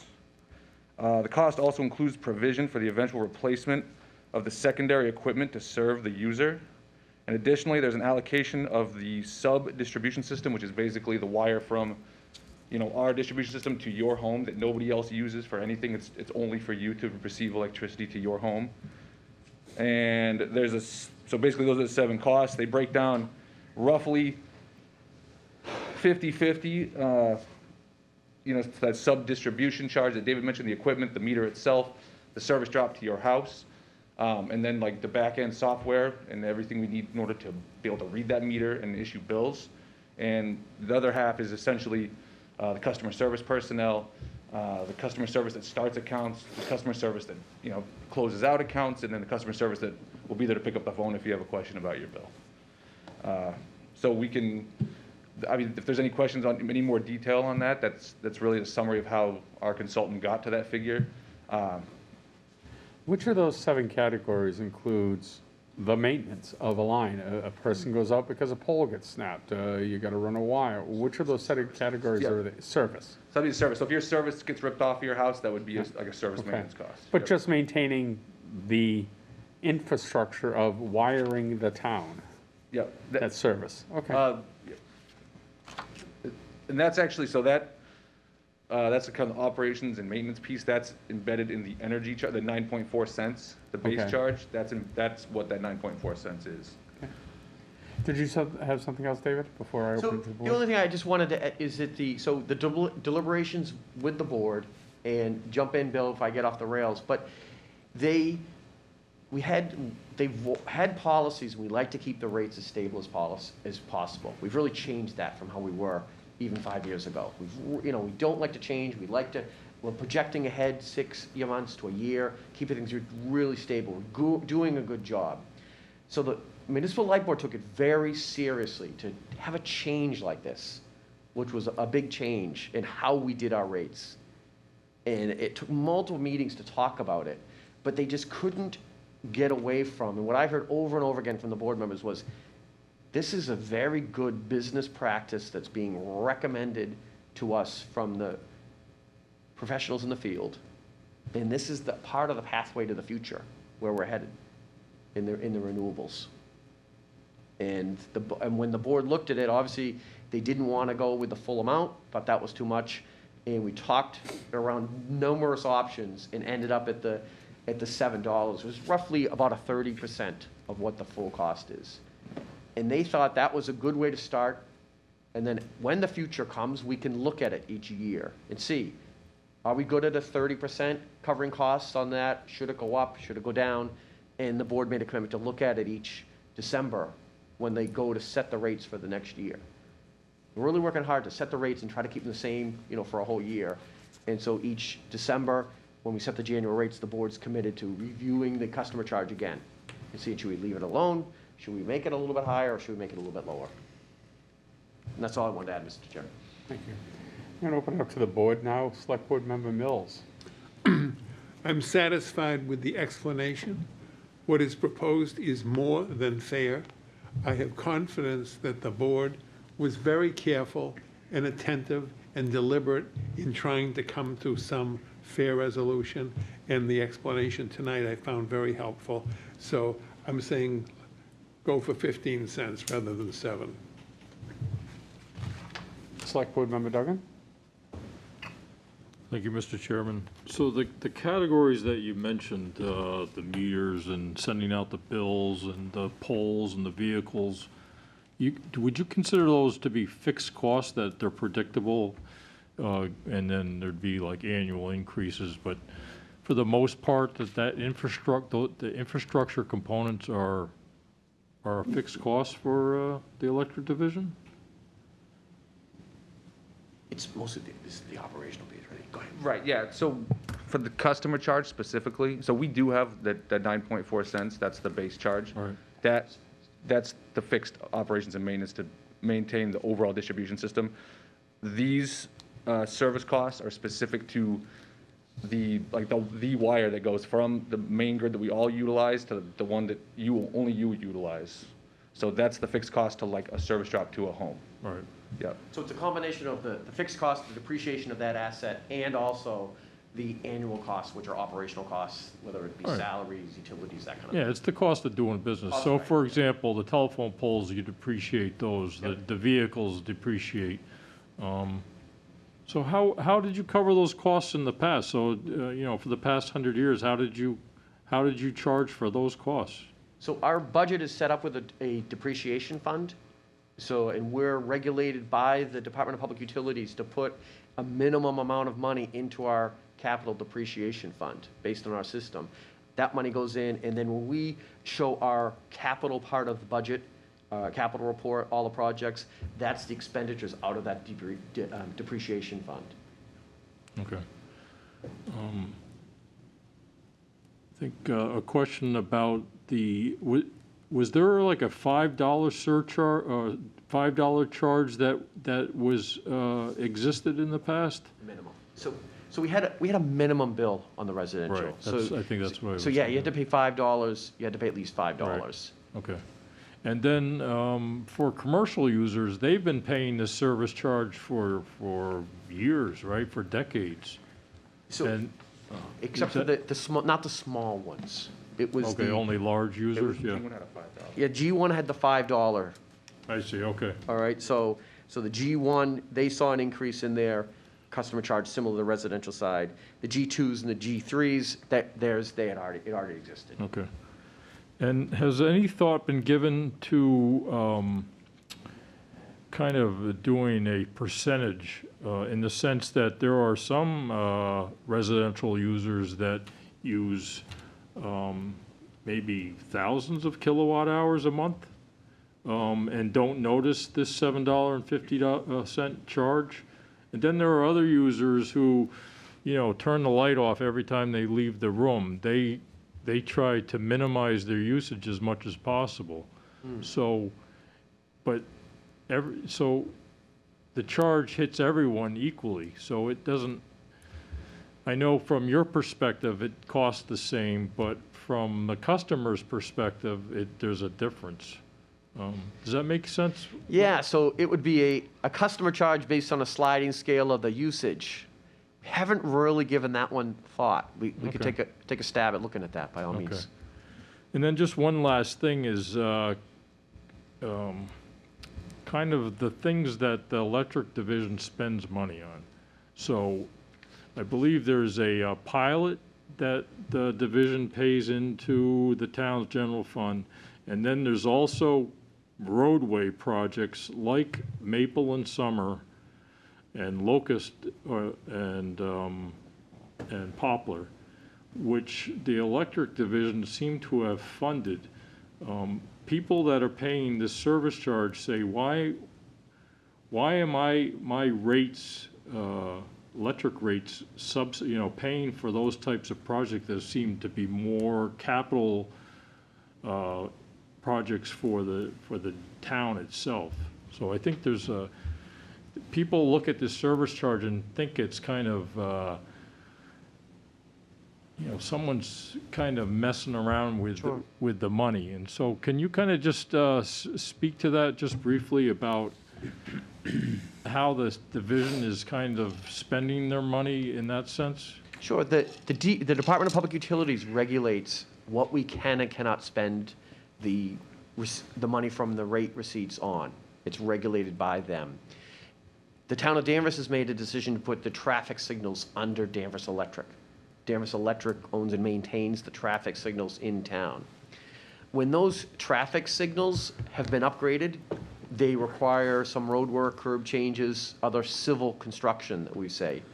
So Danvers has had a longstanding practice of including that as a capital program in the electric budget for those things.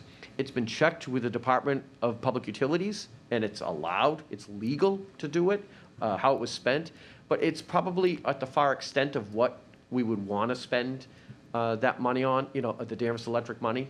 So we spend it on the signals, and we try to limit as much as possible spending it on capital improvements such as roads, and doing that. Only when it's absolutely necessary to do with the signal would we do that. Yes, there's some residents that are, they just don't buy that that's really the right way to be spending the ratepayers' money. Sure. And then just one last thing, and it has to do with the way this $7.50 service, customer service charge was implemented back, I think it was in February, Bill.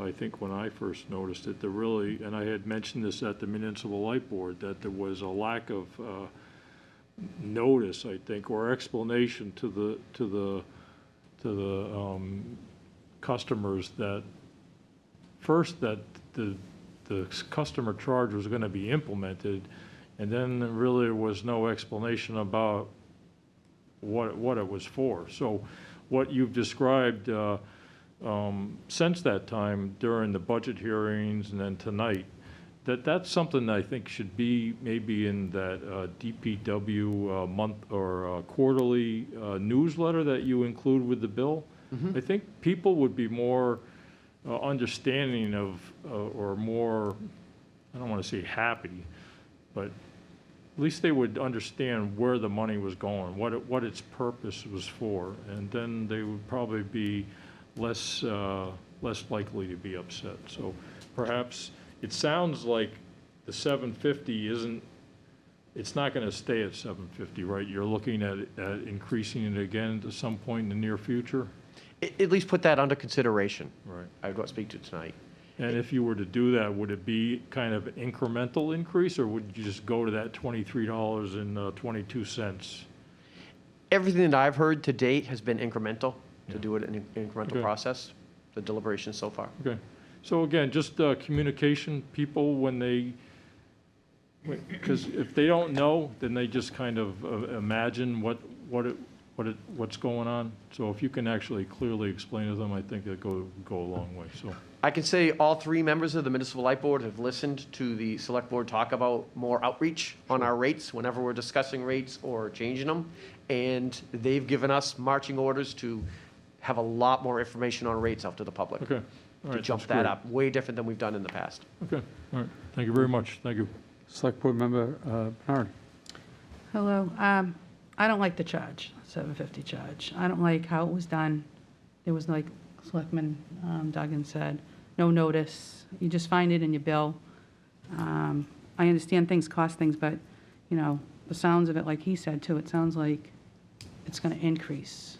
We've got the pilot programs. We're looking into, the solar farms. Where, the electric division, I think, makes money for our town, okay? The fixed costs, the poles we talk about, the telephone poles, we talked about Verizon poles, right? I mean, all that. Where are we at with the meters? Where all the meters are installed now? Are they, we had to do the new meters? Are they still sitting because of pre-COVID, or are they out there? People want communication. I like his idea about a sliding scale. I don't think everybody should pay everything, even with, excuse me, but real estate taxes too. I mean, you know, we've got to, we can't keep on going into everybody's pockets, okay? You know, here's my bill, you know, I would be fine not getting a paper bill, you know, I do online, you know, so I mean, that should be saving costs too. Let's look for better ways to save the taxpayers' money. I don't agree with that $750 charge, you know. I'd like to revisit that too. Okay. Mr. Chairman, just as I didn't hear, I just want to offer a point of clarification. It may have been mentioned, just to be clear, there's been some confusion that the $7.50 charge is a new charge. So just we have roughly a $40 million electric, it costs about $40 million to run our electric department. That includes the cost to purchase electricity on the market, the cost, the collective bargaining agreement for our line workers and our tech service workers, the cost to maintain the building that they're in, buy equipment, buy the trucks, et cetera. So the customer service charge that was introduced didn't increase that $40 million budget by a penny. It offset the way that the rate worked within that budget. And I think some folks thought that the $750 was being collected on top of the annual budget. It simply shifted the way that the revenue was collected so that those who were on a standby or who were paying below that threshold that David described, it's just allocating those costs a little bit differently. So it's not new revenue. We're still funding our capital projects the way that we always have. We're fulfilling our contractual obligations to our employees. It's simply shifting the way that the $40 million are collected. But it's an increase, though. No. It's a From shift. what it was. It's a change. It's a change. Some Right. bills go up, some bills different, goes down, but it's not, it's, and we can go through the electric department budget through the process next year, but we're collecting the same number of dollars that we would have without this charge. It's just allocating those costs differently among the various rate-paying groups within the town. Yep. You want some? I'm done. Yep, thank you. So, and I think often issues like this are 80% caused by communication, 20% by the action. And I think that the discussion here is the communication or the lack of clarity for people. Now, I served on the Municipal Light Board for several years before I became a select person. And have a little more insight than maybe the layman or the other board members. And I understand that, the fact that we worked diligently then and continue to work diligently to try to keep the ebbs and flows of purchase power as steady as we can. Projecting the fact that we're going to have a mild fall and maybe not charging as much, but keeping the rate similar all the way through. I get it. You're trying to level the waves that occur every single month. People, this is the electricity we consume is not fixed, it's not flat, it's not constant, it's not regular. It changes literally every day, every hour. Every hour. And it's dealing with the fact that sometimes we're buying less than we normally buy and we're getting favorable contract rates. Sometimes we're going over what we've contracted and we have to buy peak power costs, which are really dramatic. So on the last 3 or 4 90-degree days, we were consuming tremendous amounts of electricity that we didn't, I'm guessing based on my history that we were consuming a lot more than we had contracted for a normal 3 or 4 day or week-long period, because you don't buy for that level of consumption consistently. And to the point that's been made on several times that I think people really need to hear is the amount of money the electric division can quote unquote profit, which is more money they derived from collections than they spent, is capped. It's a state regulatory cap on how much they can consume. They can't just make ungodly amounts of money. Even if they want to plan for rainy days that, where they're going to replace the entire infrastructure, they can't. They have to be thoughtful about and are regulated on how much money they can collect or profit, and how much of that money they can actually put into the capital programs, planning programs that may come in 2 or 3 years of collecting a little bit of money. almost like we do for reserve funds for the schools. They know they have, in my time, it was the fifth feeder. That was the big project when I was on the board. In my time, it was the fifth feeder. You couldn't collect all that money in 1 year. You had to collect portions of it for several years, and then, just like dredging, we can't collect the amount of money we need for dredging in 1 year. We collect it in increments, build it up, then do the big capital projects we have to do. People, we talked about pilots. The electric division pays for services to the town renders, that they themselves don't render. There's accounting, there's legal fees, there's certain things that they rely on town resources and pay back for that utilization, because they don't want to have to hire their own lawyers, they don't want to have whatever the accounting is, whatever the various IT services, all that. Part of the money that the town receives back from the electric division is actually a payment in lieu of taxes. They're paying for services that that you and I as taxpayers are paying for. And I think the communication, I'll tell you that the perception people have is, you've added 750, and I know that's wrong. But I also think it would have been helpful to make this net neutral for the consumer, which is to say, charge the $7.50, and actually I'm going to say you should have charged the full $20, but reduce the rate to the extent that my bill, the kilowatt hours I used and the rate for that, was roughly the same. And I think what threw people is that some people saved money, some people made money. I understand it costs over $20, 23, whatever it is, just to have the service available per month. The sewer pipe and the water pipes to your house have to be maintained, have to be constructed, have to be maintained. The independent of how much you use and consume, you still have to clean the water, you still have to pump the water, you still have to do all that work. Same thing with the electric division. You need an amount of people to service the lines, you need an amount of people to service the substations, you need the people to administer the billing, the customer service calls, the whatever it is, whether you use 1 kilowatt hour a month or you use 10,000 kilowatt hours a month. It's $23 in the number that you gave us before. I think that if the communication had been and the plan had been, and you said the 9.5% of that rate, 9.5 cents of the rate goes towards the maintenance of that. I think that, if it would be more palatable if you said, we're shifting this and here's why, and just said, okay, calculate it out and say, okay, each month's going to be different, so you can't say, check next month's bill and how close is it. You say, in February you paid X amount of dollars based on your kilowatt usage. With the new model, you would have paid this $7.50, had a lower rate, and still paid X amount, the same X amount.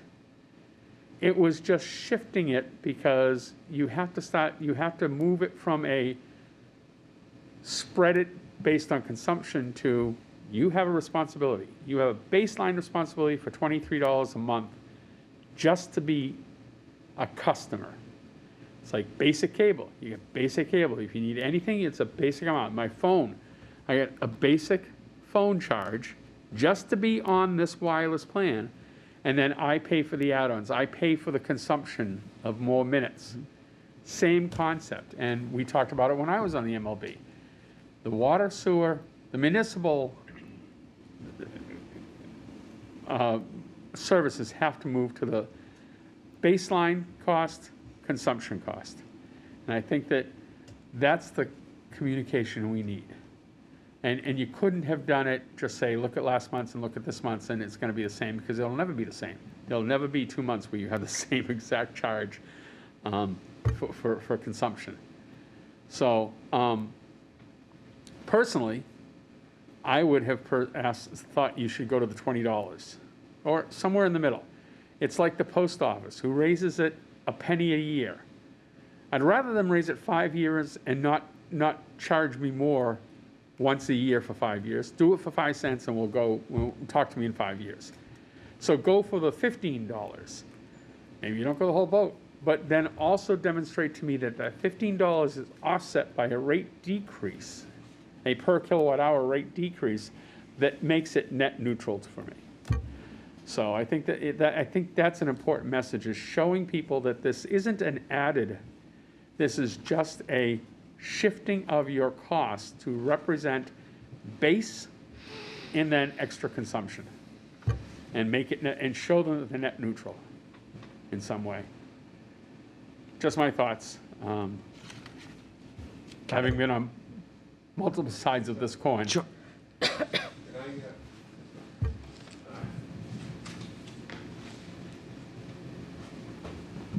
As you know, I'm Bill Hayes, Chairman of the Light Board. I've really enjoyed and learned some stuff here tonight. I'm in my 4th year on the board. Steve reappointed me after a 3-year term.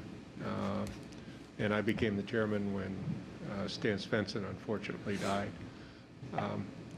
In my time on the board, the first thing I read was, what is the charter for the board? The charter for the board is to be a place where the public can go and express their thoughts. That doesn't happen much. We have one individual who comes to every meeting, and that's it. As a board, we have 3 people with very different backgrounds. We bring different skills, but every month we go totally through the finances. Clint goes through the rates. And in my time, we've been very fortunate. We were able to keep the rates the same or lower them in our time. Last December, for the first time when we dealt with the customer charge, it had come after a lot of discussion and something I was aware of for my 3 years on the board at that point, that like many businesses, we have both fixed costs and variable costs. The way our rates are structured, some of those costs are captured in that 9.4 cent rate. Other costs vary with the cost of power. And that's what we really look at every year. Clint and the people who run the business track how much do we over-collect or under-collect. And as David said, we are regulated by the DPU. And if we over-collect in 1 year, the rates are changed to return that money to the ratepayers. It worked out in December when we set the rates and we implemented the customer charge. We also lowered our purchase power rate because we had very favorable rates, and Clint did a nice job in renegotiating a rate such that we got a very dramatic cost reduction from August on? Or May, that's right, May. So we actually did lower the rate at the very same time that we implemented the customer charge. And I think if we learned, I've learned one thing here, is we did an extremely poor job of communicating that. I don't think the message came out timely. I don't think it came out very well. Mr. Duggan did visit us after that, and we've heard a lot more tonight. We, on the board, I think, take it very seriously. We had several discussions about this, and we've been discussing that issue of the rate structure for virtually my whole time on the board. So I want to assure you this was not done lightly. I think it was a sound business decision. The management team hired a very good consultant to go out and tell us what's going on in the industry besides what they know on their own. And I think it was a sound business decision. It was not arrived at lightly, but I agree it was communicated poorly. And I do appreciate the input. Mr. Trask, I must admit I was surprised to hear your recommendation we go all the way. That's not someplace I've considered yet. But I think if you showed me that the offset makes it net neutral, Yes. let me just say, if I paid $120 in July under the old structure, and you said, okay, take that same July bill, separate the fixed cost, and with the new rate, I'm still paying $120, maybe $121, maybe $119. That's consumable to me as a communication. Yeah, no, I did follow you, and I agree. I think we learned a lot on the communicating of it tonight. No, I certainly have. I don't know if I'd go there yet. No. But we've got a few more months to be talking about it, and I'm sure it'll be discussed every month. And certainly any of you are welcome to attend. It is broadcast every month. And Mr. Duggan did come. We certainly welcome any of you. So I thank you for your time, your suggestions, and your interest. And I know you set the tough seats too. Thank you. Thank you. Can I just say something? Sure. Mr. Hayes, I've never met you. That was excellent. This is what we're talking about, the communication. I mean, Matt's the newest, but, I'm fairly new to this board, and thank you very much for taking the time and explaining that. Okay. You're welcome. Thank you. May I speak? Yes, please. Yeah, so I just want to clarify that my comments, they weren't meant to be criticism. So the Municipal Light Board, 3 members, volunteers, it's a professional board, and kudos to you for, keeping it that way. And to the electric division, I mean, residents are very happy with their electric service here in town. I think it's very reliable. I don't know what the metrics are for uptime, but unless there's some major storm that comes through, the delivery of power is very, very reliable. And so the citizens, I think, are impressed with the professionalism in the organization. So please don't take my comments as being derogatory in any way. Oh, I didn't personally. No, we're here to explain what we do and why we did what we did, and to hear valid suggestions for how we do it better. I was not. And I'll tell you that every snowstorm, you guys get accolades, because I've always thought having an enterprise fund, having an enterprise municipal light board is ideal. A, we have comparable rates, and B, when the power goes out, we're the first in line for our own community. We're not 5th or 6th or 10th behind, Mass Electric for the service repair. We know we're getting quality service immediately and prioritized. So very thankful for it. I'm happy for the service we get. Thank God we don't have National Grid. Yep. Yeah, we'll hear more about that later. The staff down there, all the guys worked hard. We're an RP3 platinum level of service, but we have a report that'll come to the board that it shows what all the staff, what they did this year to get reliability and how it worked. There is an indice, and that's Clint worked hard with the staff to get that submitted and have us evaluated on a national level. I'm happy to be the masters of our own ship in this case. All right. Thank you. All right. The town clerk will provide an update on the draft precinct boundaries per the 2020 federal census. I'm going to get into the election sign business now. I think maybe so.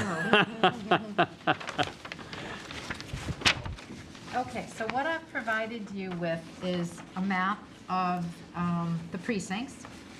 The black lines on the map designate the current precinct lines. So that's as we are today. Okay. The different colors are the draft lines after the 2020 census numbers. And this is a draft because the final numbers had not come out yet. Since this draft was created, I did find our final numbers, which are 458 higher than the numbers that are on this map. So just to set the stage, I think it might be a forest for the trees things. In the 2020 census, the population of the town was reevaluated, and based on that population mix, the district lines had to be changed to equally accommodate population counts within each of our precincts, correct? Yes. Okay. Yep. So you can find the electronic copy of this map on the website. I put it under the town clerk section, under town meeting, as well as under the event calendar for tonight's meeting. So anybody can go and pull this, but please, it is a draft. It will shift somehow based on the fact that these numbers aren't final that you're looking at on this draft. And to help the citizens understand, what was the methodology? I don't think you're gerrymandering. I'm just wondering, what's the methodology you used to kind of equalize the population changes in these various precincts? What you're trying to do is to make as few changes as you need to, but what happens is one snowballs into the next. So you're trying to keep the numbers as close to as where they are now. So this configuration was the one that they came up with that generated the fewest changes. So it's not house by house, it's precinct blocks. So each area, each precinct is broken down into precinct blocks. So it's not a neighborhood per se, it's a certain block of area. So those blocks have to move together. So as I look at the legend on the right, the table on the right, is what, with regard to the pre-2020 census precincts, are you saying that in population precinct 5 declined by 3.7%? Well, it didn't decline. They shifted the people. Okay, So the total that's a population, shift. right. So Okay. your lines have changed because you're going from where the black lines were to where the colored lines are. So the 2020 population numbers are what we are today for our precincts. Okay. So the 2020 estimate numbers are, you know, the 10-year difference between 2010 and 2020. So one of the things that you want to consider is that no precinct can have more than 4,000 residents in it. Okay. Each precinct must be within plus or minus 5% of the average. So when we look at this draft number, your average was 3,453, so 3,453. So you have to be plus or minus 5% of that number. Okay. So the residents that will be moved from one precinct to another would all be notified by mail. The new boundaries would be effective on December 31st. We are looking to do a workshop for town meeting members, possibly in conjunction with the fall zoning workshop. Maybe take a half an hour or so before that meeting, just to answer any questions that town meeting members may have. So what this means is every 10 years, it's a complete reset of all town meeting members for the annual town election on May 3rd, 2022. So all 18 town meeting members per precinct will be up for re-election, as well as anybody else who's interested in running. So it'll be, you know, all the candidates on one ballot per precinct, and then the top 6 vote getters would get the 3-year term. The next 6 vote getters would get the 2-year term, and then the last 6 of the top 18 would get the 1-year term. So it shuffles them around a little bit. So you wouldn't be up for re-election with the same people that you potentially have been with for Right. the last 10 years. You're one of 18, not one of 6. Exactly, until the results come out. Right. Yes. That'll change. That's good.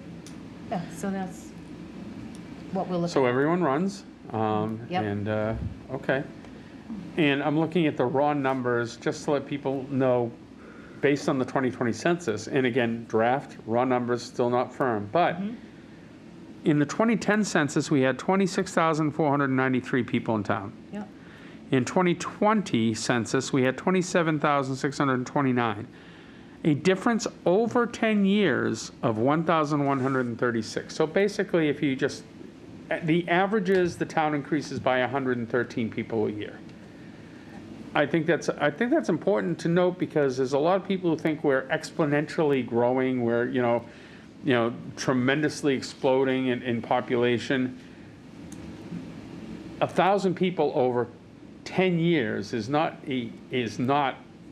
explosion. What has occurred is the number of building units, where you may have had 4 or 5 to a house, you may now have an average of 3 to a house.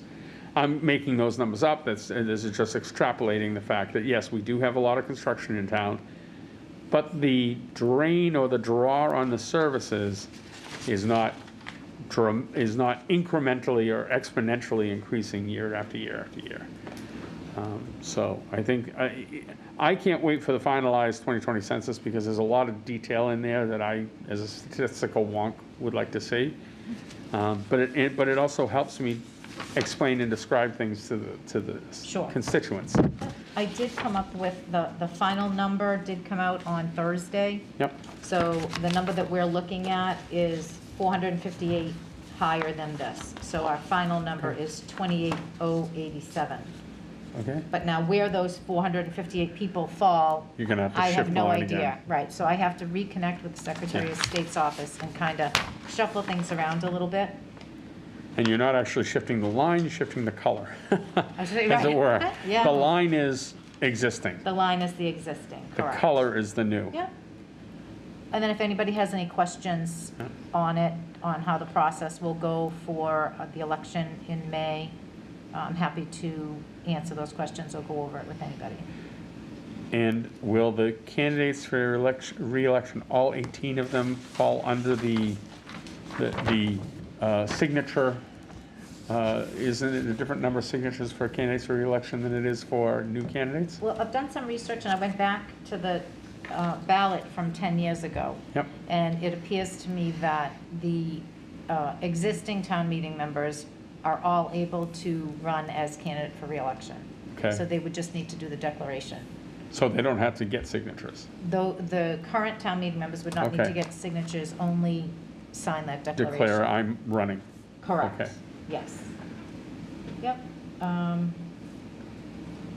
think that really covers, and then I would be back to the board once the map is finalized, and then there's a written description of the precincts. That would also need to have a vote by the board. That has to go back to the Secretary of State. So we're looking at that, I don't know, either mid-September to end of October, somewhere in that timeline. But they have 351 communities to do. Right. So, where we fall in that, I'm not quite sure. And I know that some people take pride in saying they've been a serving member of a precinct for so many years, and sometimes they get their precincts changed from underneath them. So unfortunate as it is, that's the way it has to be. And you can't look at this based on where people live. Right. It's sheer population, and unfortunately, you don't get to pick and choose. Yep. But the good news is that we do not have to add a new precinct. That is good news. That's really good. Anybody have any questions? I have a question. Yes. So I was an enumerator last year. That Oh. means I went door to door for the census. Yeah. And I know that there were households that refused to provide any information. So how accurate is this, it says population estimate, but do we really know the true number of people that live in Danvers? No. I mean, the honest answer is it's always an estimate. Okay, that's what I thought. Some So- estimates are better than others. Yep. But this is, you have to. This is the best estimate. Right. Correct. So over time, you choose a source and you stick with it, because that will give you a pretty accurate trend over time. Yeah. But Okay. But the word estimate on this chart is based on the fact that It's a the draft. full census numbers were not turned in yet. Yeah, I see, okay. But I think, and we don't want anyone to worry that the real number's not 50,000. It may be plus or No, minus it's 50 just, or yeah, it 100 would from be what you're maybe looking at. 1% off Yep. or something like Right. that. Yeah, okay. All right, that's all I have, thank you. Great. Any other comments or questions? I think the town clerk did an excellent job and drafting this for us, and I love the maps, and I like numbers. And I also like how you've communicated everything, where people can find it, and I like the idea that you'll be at the workshop, too. I think that's good. We like going to those fall Yep. zoning workshops, so I think great. Thank you. I think Kathy had a great idea in doing that, and I think we'll probably get more people to come hear about zoning because they want to hear about the re-precincting, and we'll probably get more town meeting members to come hear about the re-precincting because they're here for the zoning. So hopefully we'll get a strong turnout for both aspects. Thank you. All right, at this time, the town manager will report to the board on various items of interest. Thank you, Mr. Chairman. I'll start with some quick items. You received a paper flyer inviting you to something that you should have received in an email some time ago, which is the ribbon cutting for the new Smith School, which is scheduled for Saturday, September 25th, at the school itself at 9 a.m. This is an event that's open to the community, and we're expecting a pretty good turnout for that. So we'll hope to see everybody there. Couple of quick updates for you. The Citizens Academy, the deadline to apply to participate in this year's Citizens Academy was yesterday. For the second time since the program was created, we have more applications than we do seats. So we'll have another full class. We're taking 20 students or cadets to participate in the program, and that program culminates with a certificate ceremony before this board in the fall. At the conclusion of that, the departments enjoy this. We know from the graduates last year, 2 years ago, because COVID delayed us for a year, they thoroughly enjoyed it. A number of the graduates have gone on to serve on other boards and committees or run for town meeting, which was part of the idea when we launched the program. And interestingly, we, from time to time, will find some of our graduates popping up on social media answering questions that are posted on the Facebook pages because they now know the answers. And that's also kind of organically one of the things we were hoping to see come out of this program. So very excited to be able to do that again. Couple of personnel updates. We're going to be having a swearing-in ceremony for the fire chief and deputy on August 26th at 6 p.m. at the high school. Chief Amaral and Deputy Berry were deprived of a chance to have their swearing in the thick of the pandemic last year. Knock on wood, but that we'll be able to have it as planned. But we're looking at August 26th at the high school for the fire department, and then for the police department, we'll do a swearing in 6 p.m. on September 2nd at the high school. There will be emails going out later this week with more details, but I wanted to share those dates. I'm pleased to announce that our new chief assessor, John LaBelle, will be starting on Monday. John comes to us with experience. His background is in real estate appraisal. He served as an assistant assessor in Medford, Weston, and most recently Everett. So we're excited. He had great references. Excited to have him come on board. Took a couple of tries after Mr. Poulos was recruited to go to Marblehead, but we're very excited to have John get started. I know staff's excited to have get back to full staffing, and I'm also excited to announce we've made a job offer this week that was accepted for the new assistant building inspector. Jim Butler has settled in as our building commissioner, and had a great interview with somebody that we were really excited about, and we made an offer, and that offer was accepted. So that person will be starting in early September once they wrap up what they're working on in their current position. And then the Noelle Bach, our new library director, started Monday. So if you have a chance to pop into the library to say hello to her and welcome her, she was a very strong candidate. We were able to participate in the screening process before the trustees interviewed 3 candidates. They had 3 very strong candidates to choose from. Noelle was the longtime assistant in Tewksbury. Very nice write-up in the local paper there when she came here. So I know we're glad to have her on board as well.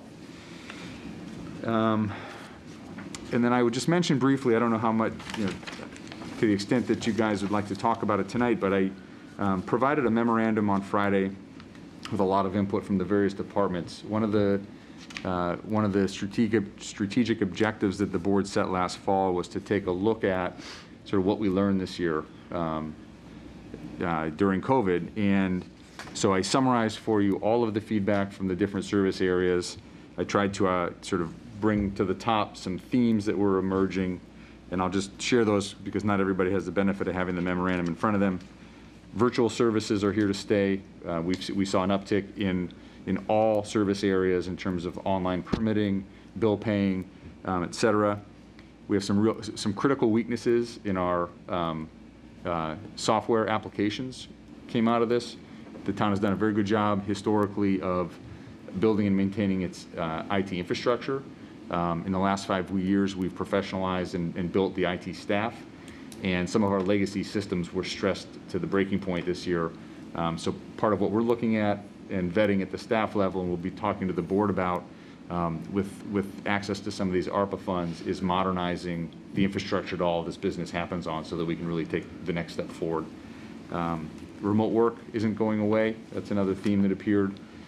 I had a very interesting discussion with the architect who helped us with the Smith School, who was saying as they were planning to return to the office, they were aware that remote work was something that they were going to have to start offering because the top talent for young architects, that's an expectation now, that there's some flexibility in terms of that. We had, I think, close to 25 people at our peak who were working remotely. Each of those was approved on a case-by-case basis with very specific criteria that had to be met, performance objectives that had to be met, and I think to the surprise of a lot of department heads, it worked pretty well. So that's the policy that we developed in the thick of the pandemic. I think I note here, it's been adopted by at least 6 other communities and modified and used, so it's, we put a lot of work into that. We certainly borrowed ideas from elsewhere, but this is a trend that we're continuing to monitor. And then I think as came up tonight, communication is key. I think we tried our best to maximize the systems we had to communicate with the public during this, but we've certainly learned some lessons. I think most notably is some of the deficiencies with our website. But I don't know if you've had a chance to read this, and if you have comments or questions, certainly we can set aside time at future meetings to go in depth on some of these things if there's a desire to do that. But it was kind of eye-opening to receive the feedback from the departments and sort of put it all in one document to think about the things that the distance we've traveled in the past year and a half. So I would pause there if anybody has a question or comment. And actually I think that wraps up what I was going to, I actually have one more item, so I'll pause for a second. Can I just ask one question? With these back, we talked about, being under COVID restrictions or whatever and wearing masks.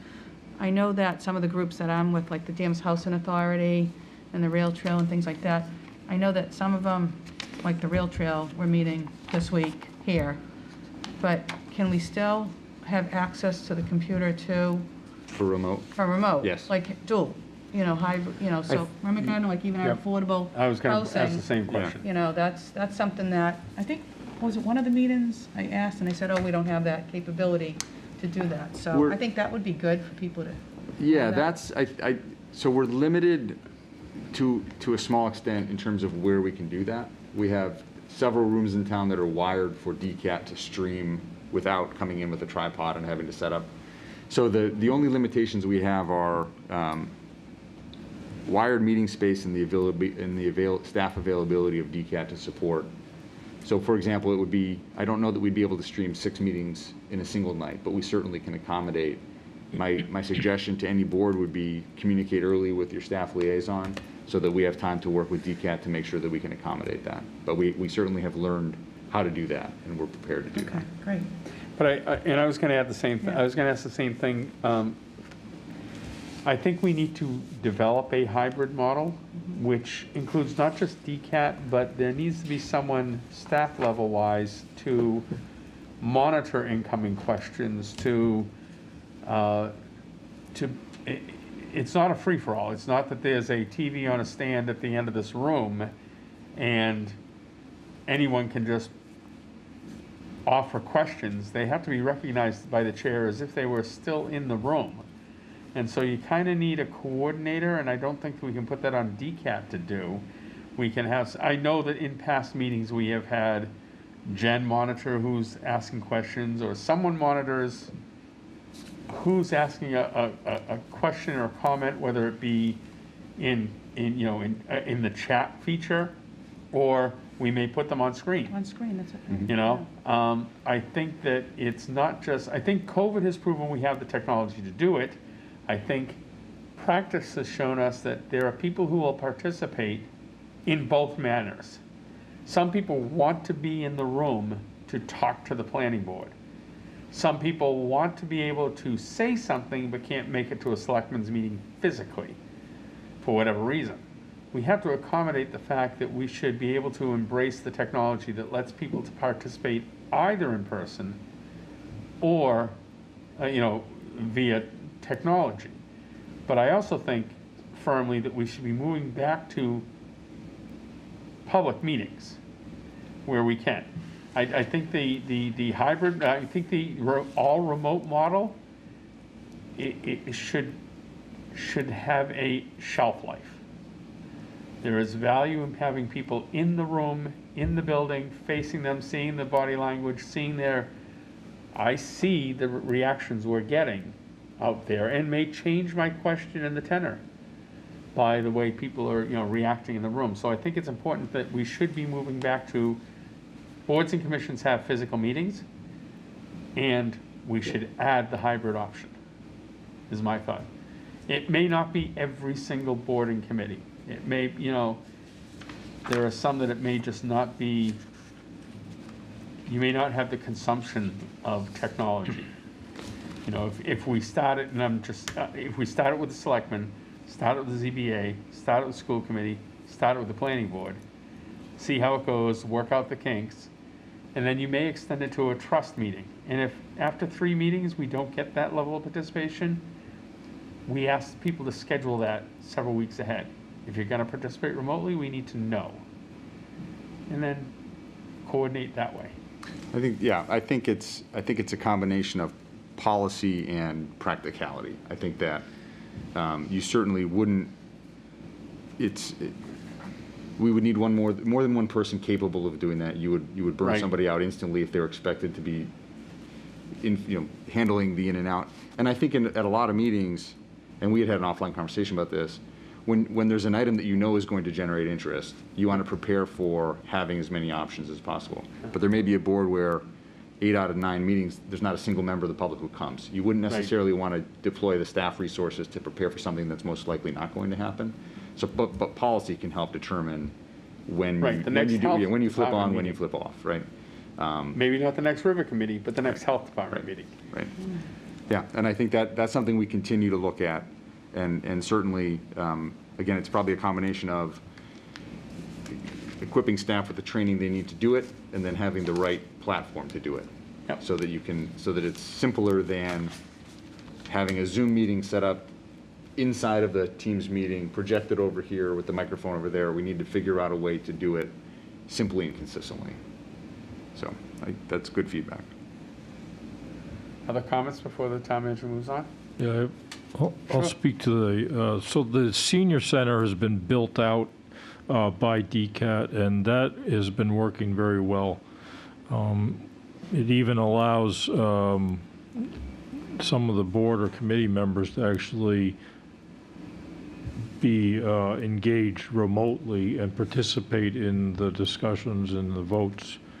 And DCAT has done a very good job with installing the equipment and actually being on site and recording the meetings. And I think the more meetings that we can put up on the DCAT website, or even better on YouTube, it generates greater transparency. And so even though the view count may be very low, just from a historical perspective, it just kind of promotes the activity that the volunteers that we have, as what type of work that they're performing on behalf of the town. So that was a great implementation for the senior center, because that lacked quality in the past, where it was very difficult to record audio, and it was hard for the public to participate in the discussions. So that facility now is on par with what's in this room here, I think. That's right. I think the band room at the high school, where the school committee meets, the senior center room, this room, are the 3 that we have and we've been in discussions with DCAT about other spaces that make sense. So the training room at the police department would be a logical place. The meeting room at Borough Street, assuming we stay there, where the light board meets, would be a logical place. But so we're working with them to figure out where we look next to build that out. Because in addition to the ability to have remote participation, the other thing that happened this year is some boards and committees that had never before met and filmed their meetings, people have been able to watch those now, whereas in the past it would have just been waiting for the minute, either come in person or wait for the minutes to show up on the website. Right. So you can't really put the genie back in the bottle now that people are accustomed to seeing a particular committee live on TV. Right. So we have our work cut out for us. I just want to mention that the middle school really never kind of had the professionalism that viewers would be expecting. We had problems with audio, and then it was just difficult to record. I don't know if it was because the cameras in that room were antiquated, but we were relegated to having someone from DCAT sitting on the stage with a tripod, which was kind of not really appropriate, I thought, for the discussions that we were having. Yep. So I would prefer not to go back to that location, even though that room is a good-sized room where you can really kind of spread people out. It's just the technology in there just seems to be obsolete. Non-existent, I would say. And I think that the heating system above the stage caused a lot of audio issues. Right. But I would recommend the PVD room. Yep. at That was the other Library, that was the other proper, even the Gordon room, or one of the rooms of the library. But having the spaces strategically spread out so that we can accommodate, it's a lot easier for DCAT to film where you have that infrastructure in place than, for example, the poor person on the stage hoping not to topple off with the camcorder. But to the point of, we were able to meet remotely and vote remotely as a board based on the governor's emergency orders. Is that gone away now that the emergency orders are Certain lifted? provisions were extended. I can't speak to the granular level, but the opportunity still exists to conduct the meetings. Okay. To a certain extent. So if Matt wanted to participate remotely for a reason that he needed to do so, he could still participate and vote. And we were prepared to do that tonight if Okay. necessary, yeah. Okay. Thank you. And you said you had another point you wanted to bring up? I just wanted to, select board member Bennett was not able to be here tonight, but I spoke to him on the phone today, and he asked me to raise an issue that he had planned to talk about tonight.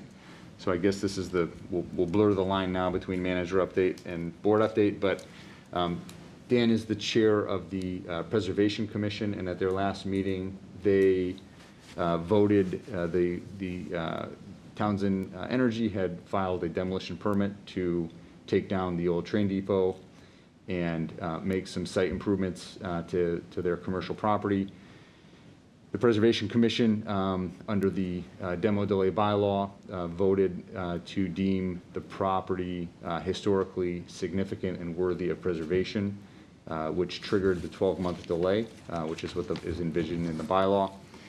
As part of that vote, they also discussed that they would kind of revisit that 60 days in to see if progress had been made in terms of working with stakeholders to try to relocate or preserve the depot. And Dan has requested that the board consider an agenda item for the next meeting, which is on September 7th. September 7th. And his request is to gauge the interest in this board of developing a warrant article for the fall town meeting, requesting to borrow up to $1.2 million to relocate the train station to the Hobart Street parking lot where it had been contemplated 4 or 5 years ago when the town was faced with a similar situation, and at the time obtained an earmark on a state bond bill which never materialized. So that it did go to town meeting once before. Town meeting voted to relocate the station to the Hobart Street parking lot, subject to obtaining the $750,000 grant. But that is something that Dan asked me to convey to this board to see if they would support having an agenda item on the next select board meeting to discuss that concept. So Steve and I talked about this earlier. I'm always open to members asking for something being on the agenda. I'll certainly accommodate Mr. Bennett's request to have it on the agenda. We also talked about the fact that if board members wish to send questions that may arise, that they already have, to Dan directly, don't include the entire board, only to Dan. You may CC Steve at your discretion, to provide him with the ability to come with a little bit of background, knowing what our questions would be. I have several questions that I would want to ask, but it would not be something he could answer on the fly that day. It would require a little bit of thoughtfulness on his part and research on his part. So I want to give him the full opportunity of understanding what I might ask, or at least the questions I know I'll ask, so he can be prepared to make his case on whether we embrace a warrant article or not. So we'll follow that. I think that's good. Can I just speak to Steve's comments? Sure. So I attended the Preservation Commission meeting, and the bylaw says, this chapter 29, it says that if the structure is deemed historically significant and worthy of preservation, that triggers a 12-month demolition delay. But the Preservation Commission, it sounded like, took a stand where we don't want to necessarily wait for the whole 12 months. We're going to just maybe, if nothing substantial has occurred within 60 days, then we may allow the owner to go ahead with the permit. That, to me, was a misreading of what the bylaw says. So I've met with John Archer and also spoke with your Uncle Dick Trask. It seems that moving the station is really the primary objective. I was thinking that really wasn't feasible financially, and thought that maybe the building should be deconstructed and then having the timbers numbered, and then the architectural components may be saved and stored somewhere to such time that it was a suitable location had been identified. But that really, Dick Trask said that wasn't really preservation, that's, it's almost like you're just kind of saving souvenirs. Once you disassemble a building, you kind of lose the provenance of what it represents. So this is news to me about the warrant article.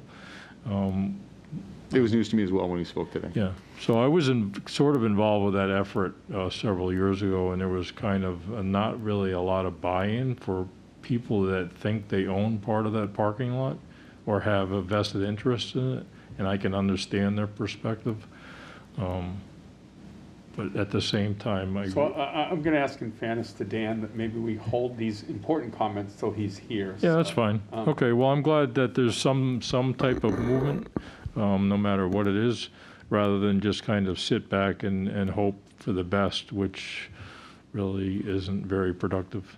So, and because this is a public meeting, and because this will be seen and maybe picked up or seen by in social media or real media, I would also encourage citizens who have an interest to also contact Dan. His email address, his selectman email address is on the town website, and feel free to follow up with him if you have ideas, thoughts, in relation to this.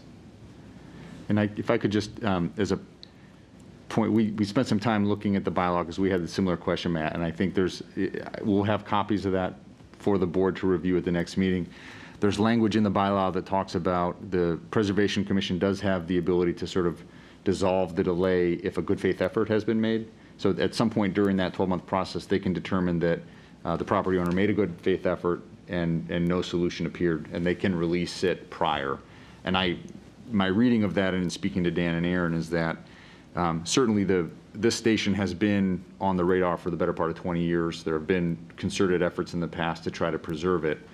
My understanding is the 60 days is sort of an acknowledgement of that if new ideas don't come forth, there's no sense in waiting another year because a lot of effort has already been put into trying to find a solution to this.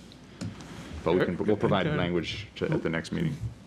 May I just speak briefly on please. this? I drive by the station, the Townsend property, 5 days a week on my way to the YMCA.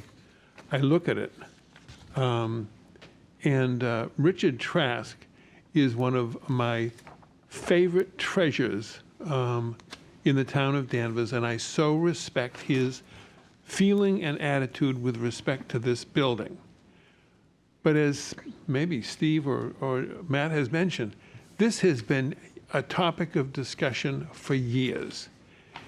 I do not believe that public monies should be spent on that building, which I can't even imagine why it doesn't fall down every day. It has been mostly or partially destroyed by fire.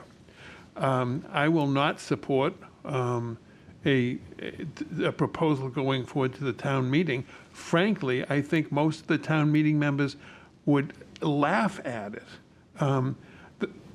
I said over and over again over the past 6 or 7 years when this topic has come up, if this property is to be preserved, call Warren Buffett or Bill Gates or the owner of the Bloomberg News, get some billionaire to fund it.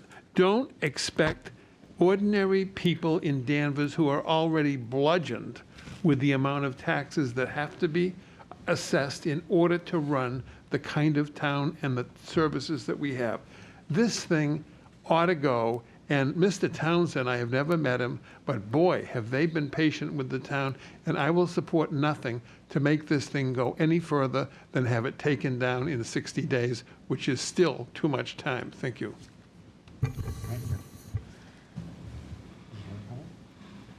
Oh, okay.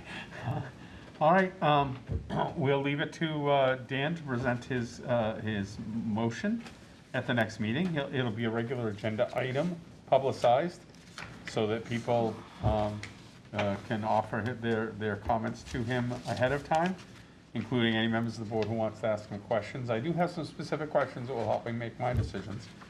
And we'll take it from there. Is that it, Mr. Town Manager? That's it for my manager slash absent select board member updates. Thank you. Okay. All right. At this time, the board will consider the consent calendar, please. I'll entertain a motion. Yep, I move that we accept the consent calendar as noted. Second. Motion made and seconded to accept the consent calendar. Any questions on the consent calendar? All in favor? Aye. Opposed? Thank you. I'm sure this won't confuse, I'm sure everyone will get it right, but just as a point that Monday the 6th, not Monday the 5th, is Labor Day. Yes. So, Thank you. I want to point that out. I won't plan my vacation around your notation. All right, at this time, we will open it up to correspondence, select board new business, previous new business updates, anything you'd like to offer as closing comments or from your perspective as selectman. I'll start with select board member Bernard. Thank you, Chairman Trask. Well, long meeting, thank you, everybody that's been patient. Just some updates on the rail trail. The next meeting is Thursday, 8/19. All are welcome to come. Right here in the Toomey Room, please wear your mask. You know, it's a really great committee. They've done a lot of things. The storage shed's been installed on Hobart Street. Thank you for all those volunteers who helped. New benches have been installed north of Chestnut Street. That gives people a nice place to rest, which is really good. The bipeds, Danvers biped, thank you for your donations and help. And then just really everybody, thank you for all the volunteers that go there. The committee, you know, Paul and Charlie, Matt, Larry, everybody, they do a lot of work. The one thing that we want to talk about is, you know, a lot of people, a lot of kids use that trail and we love it. If people could just be a little bit more responsible and pick up their mess droppings and pet droppings, that would be great. They're always looking for donations. Larry Perot is in charge of fundraising. So please come to the meeting Thursday if you can. The other committee that I'm on is the Danvers Housing Committee. We had a summer break. We're going to be meeting, if anybody wants to, that's a remote at this time. It will be Wednesday, August 25th at 5:30, so you could Zoom in if you'd like to hear about that. Cindy Dunn and her group does a great job. And then Gardner and I will also, the Danvers Affordable Housing Trust, that's a meeting that's tomorrow night. Tomorrow night. So, and I'll let Gardner talk about that. But thank you. Very informative. Once again, we like to, keep the costs down for all our residents. We thank you for living in our town and valuing our town. Thank you very much. Select Board Member Mills. Thank you, Mr. Chairman. The principal work of the Cable Committee for the last several months has been renegotiating the contract between the town and Comcast with an effort to enhance the bargaining position for the town in conjunction with renewal of the Verizon license to get them on parallel tracks so that we can essentially play one against the other to get the best value for Danvers. It's been slow going up until recently, and last week it seems as though the parties, Comcast is willing to agree to something that the committee thinks is good.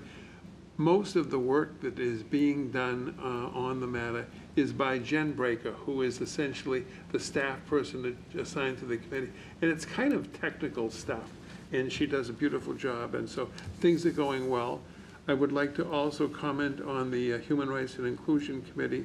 We had our monthly meeting last Thursday.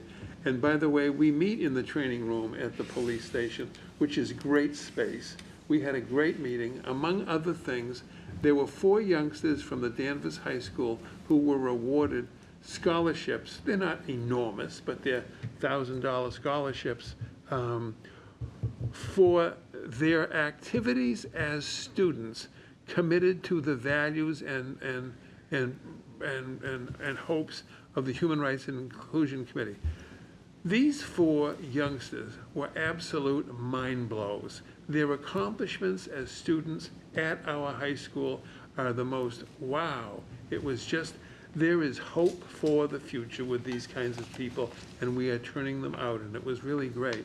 The other thing that the committee has been working on is a complete calendar of programs for the next 12 months. There's wonderful stuff, mostly being repeated.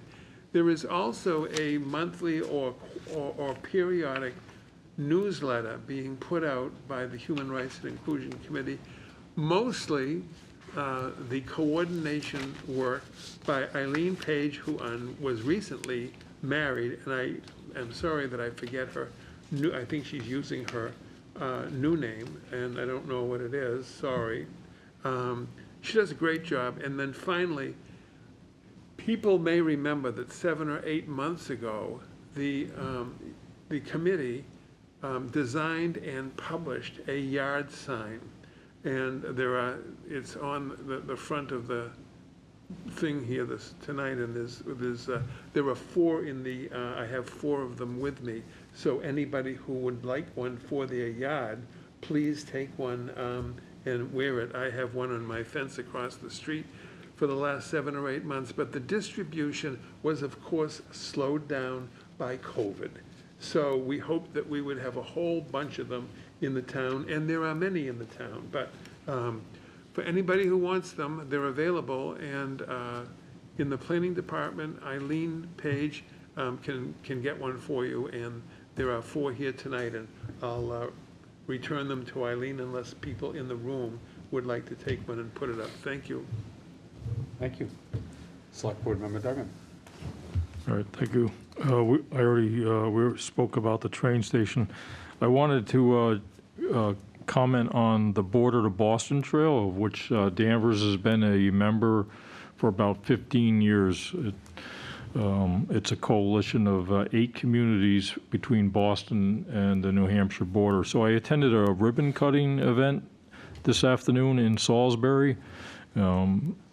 It's a segment of a trail there that goes from Lions Park in Salisbury to Route 286 on the Seabrook line. So the trail literally now it doesn't go from Boston, but it goes from Danvers to the border.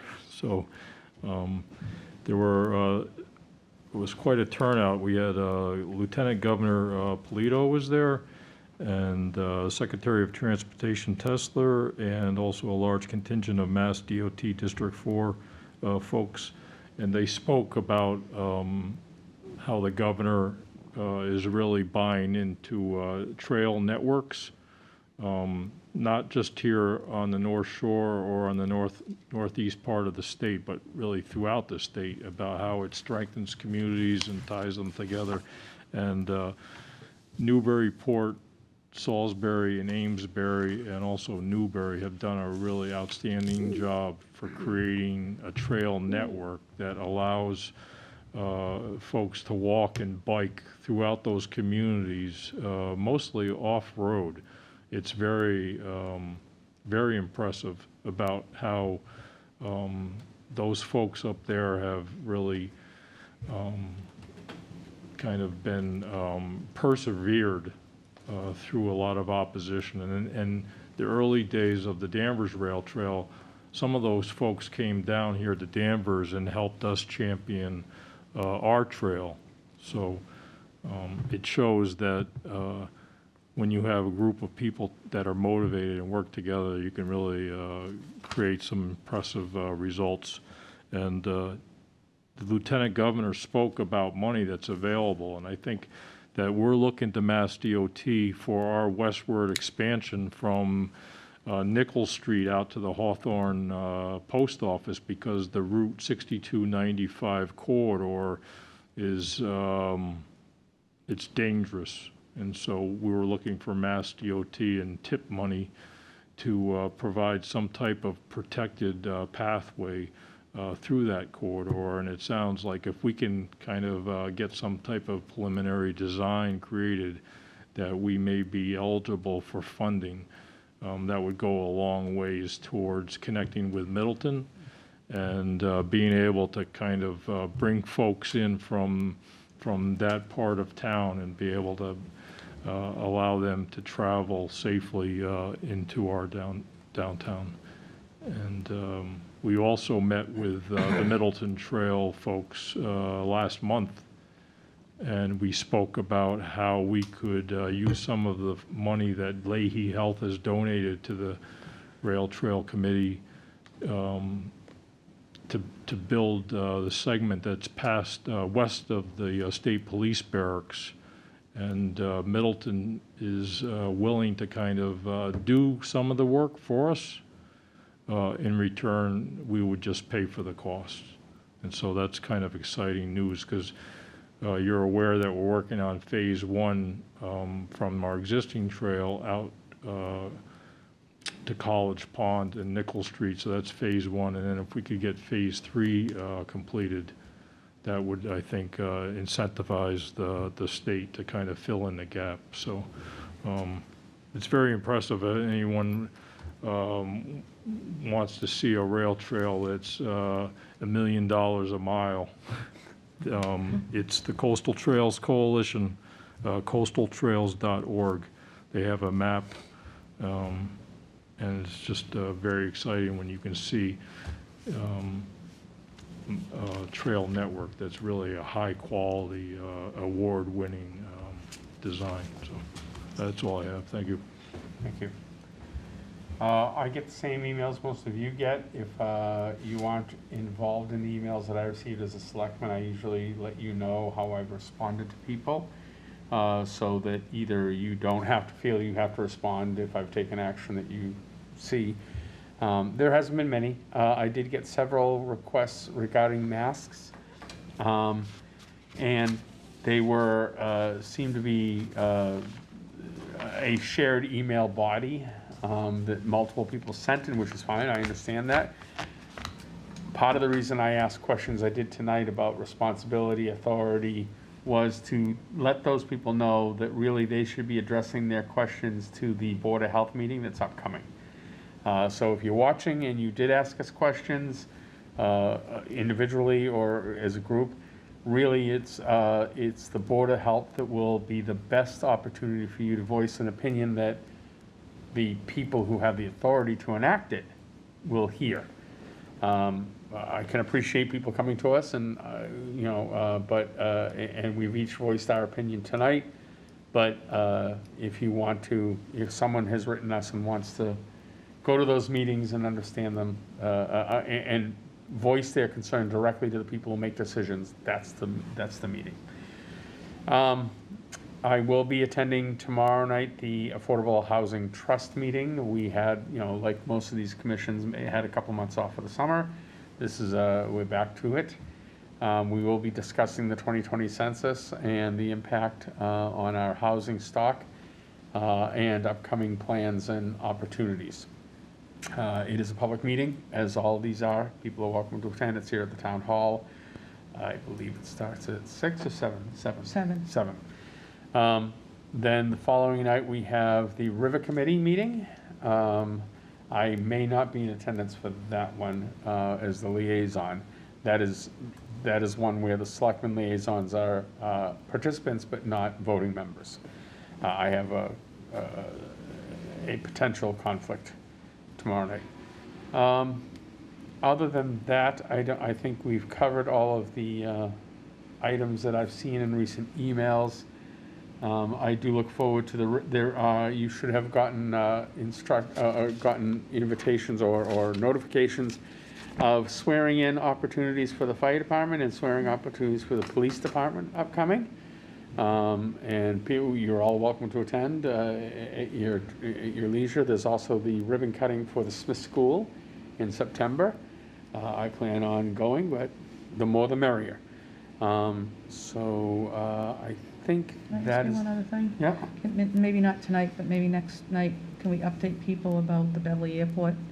If any news or what's happening with noise, and citizens are still concerned with, now the commercial planes are flying people to Martha's Vineyard, and, maybe have a representative from, is it Aaron Henry maybe come? I'll ask through the town manager to Aaron and or the representative if they want to give us an update at the next meeting or the meeting after. It's a little quick to... It's a little quick, I know. Spring it on them. Yeah. And they may want to come and just ask for a general update about the master plan, where it's progressing, recent activities such as the announcement of a commercial opportunity from here to Martha's Vineyard, and the realities around that, because I see a lot of misinformation that indicates it's very large jets when it's not. So they have an opportunity to provide some reality to the statements being made in social media or even in the news media who take stock photos which people misassociate with what's actually happening.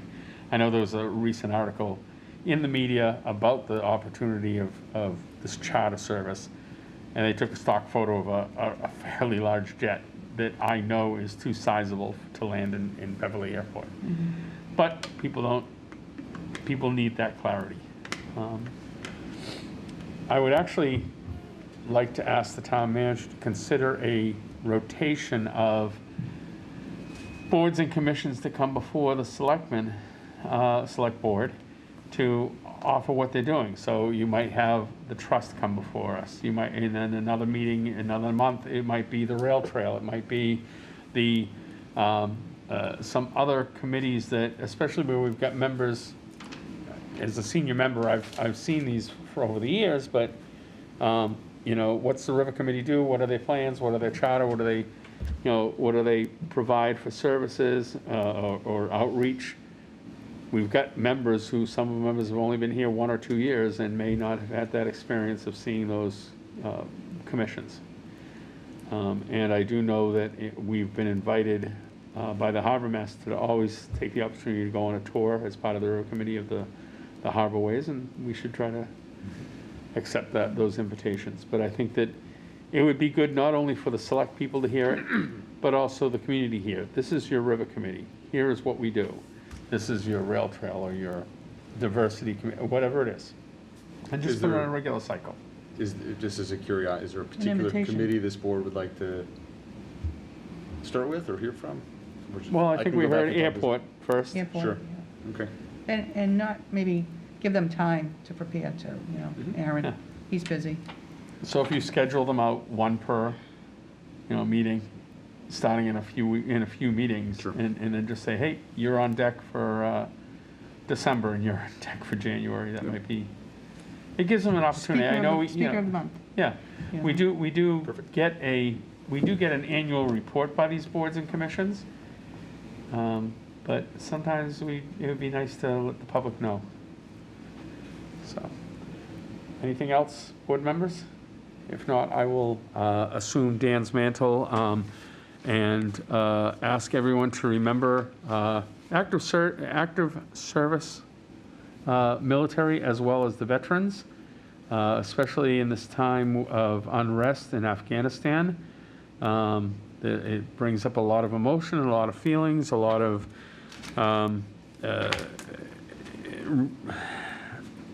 alignment to past conflicts. And I think we have to be cognizant of the veterans who served in past conflicts and their emotions and feelings about what might be happening, as well as those in service now who may be called upon in some manner to support what's going on. So please keep active service and veterans in mind. Thank those when you see them for their service. And that's it. Good night, Danvers. Thank you.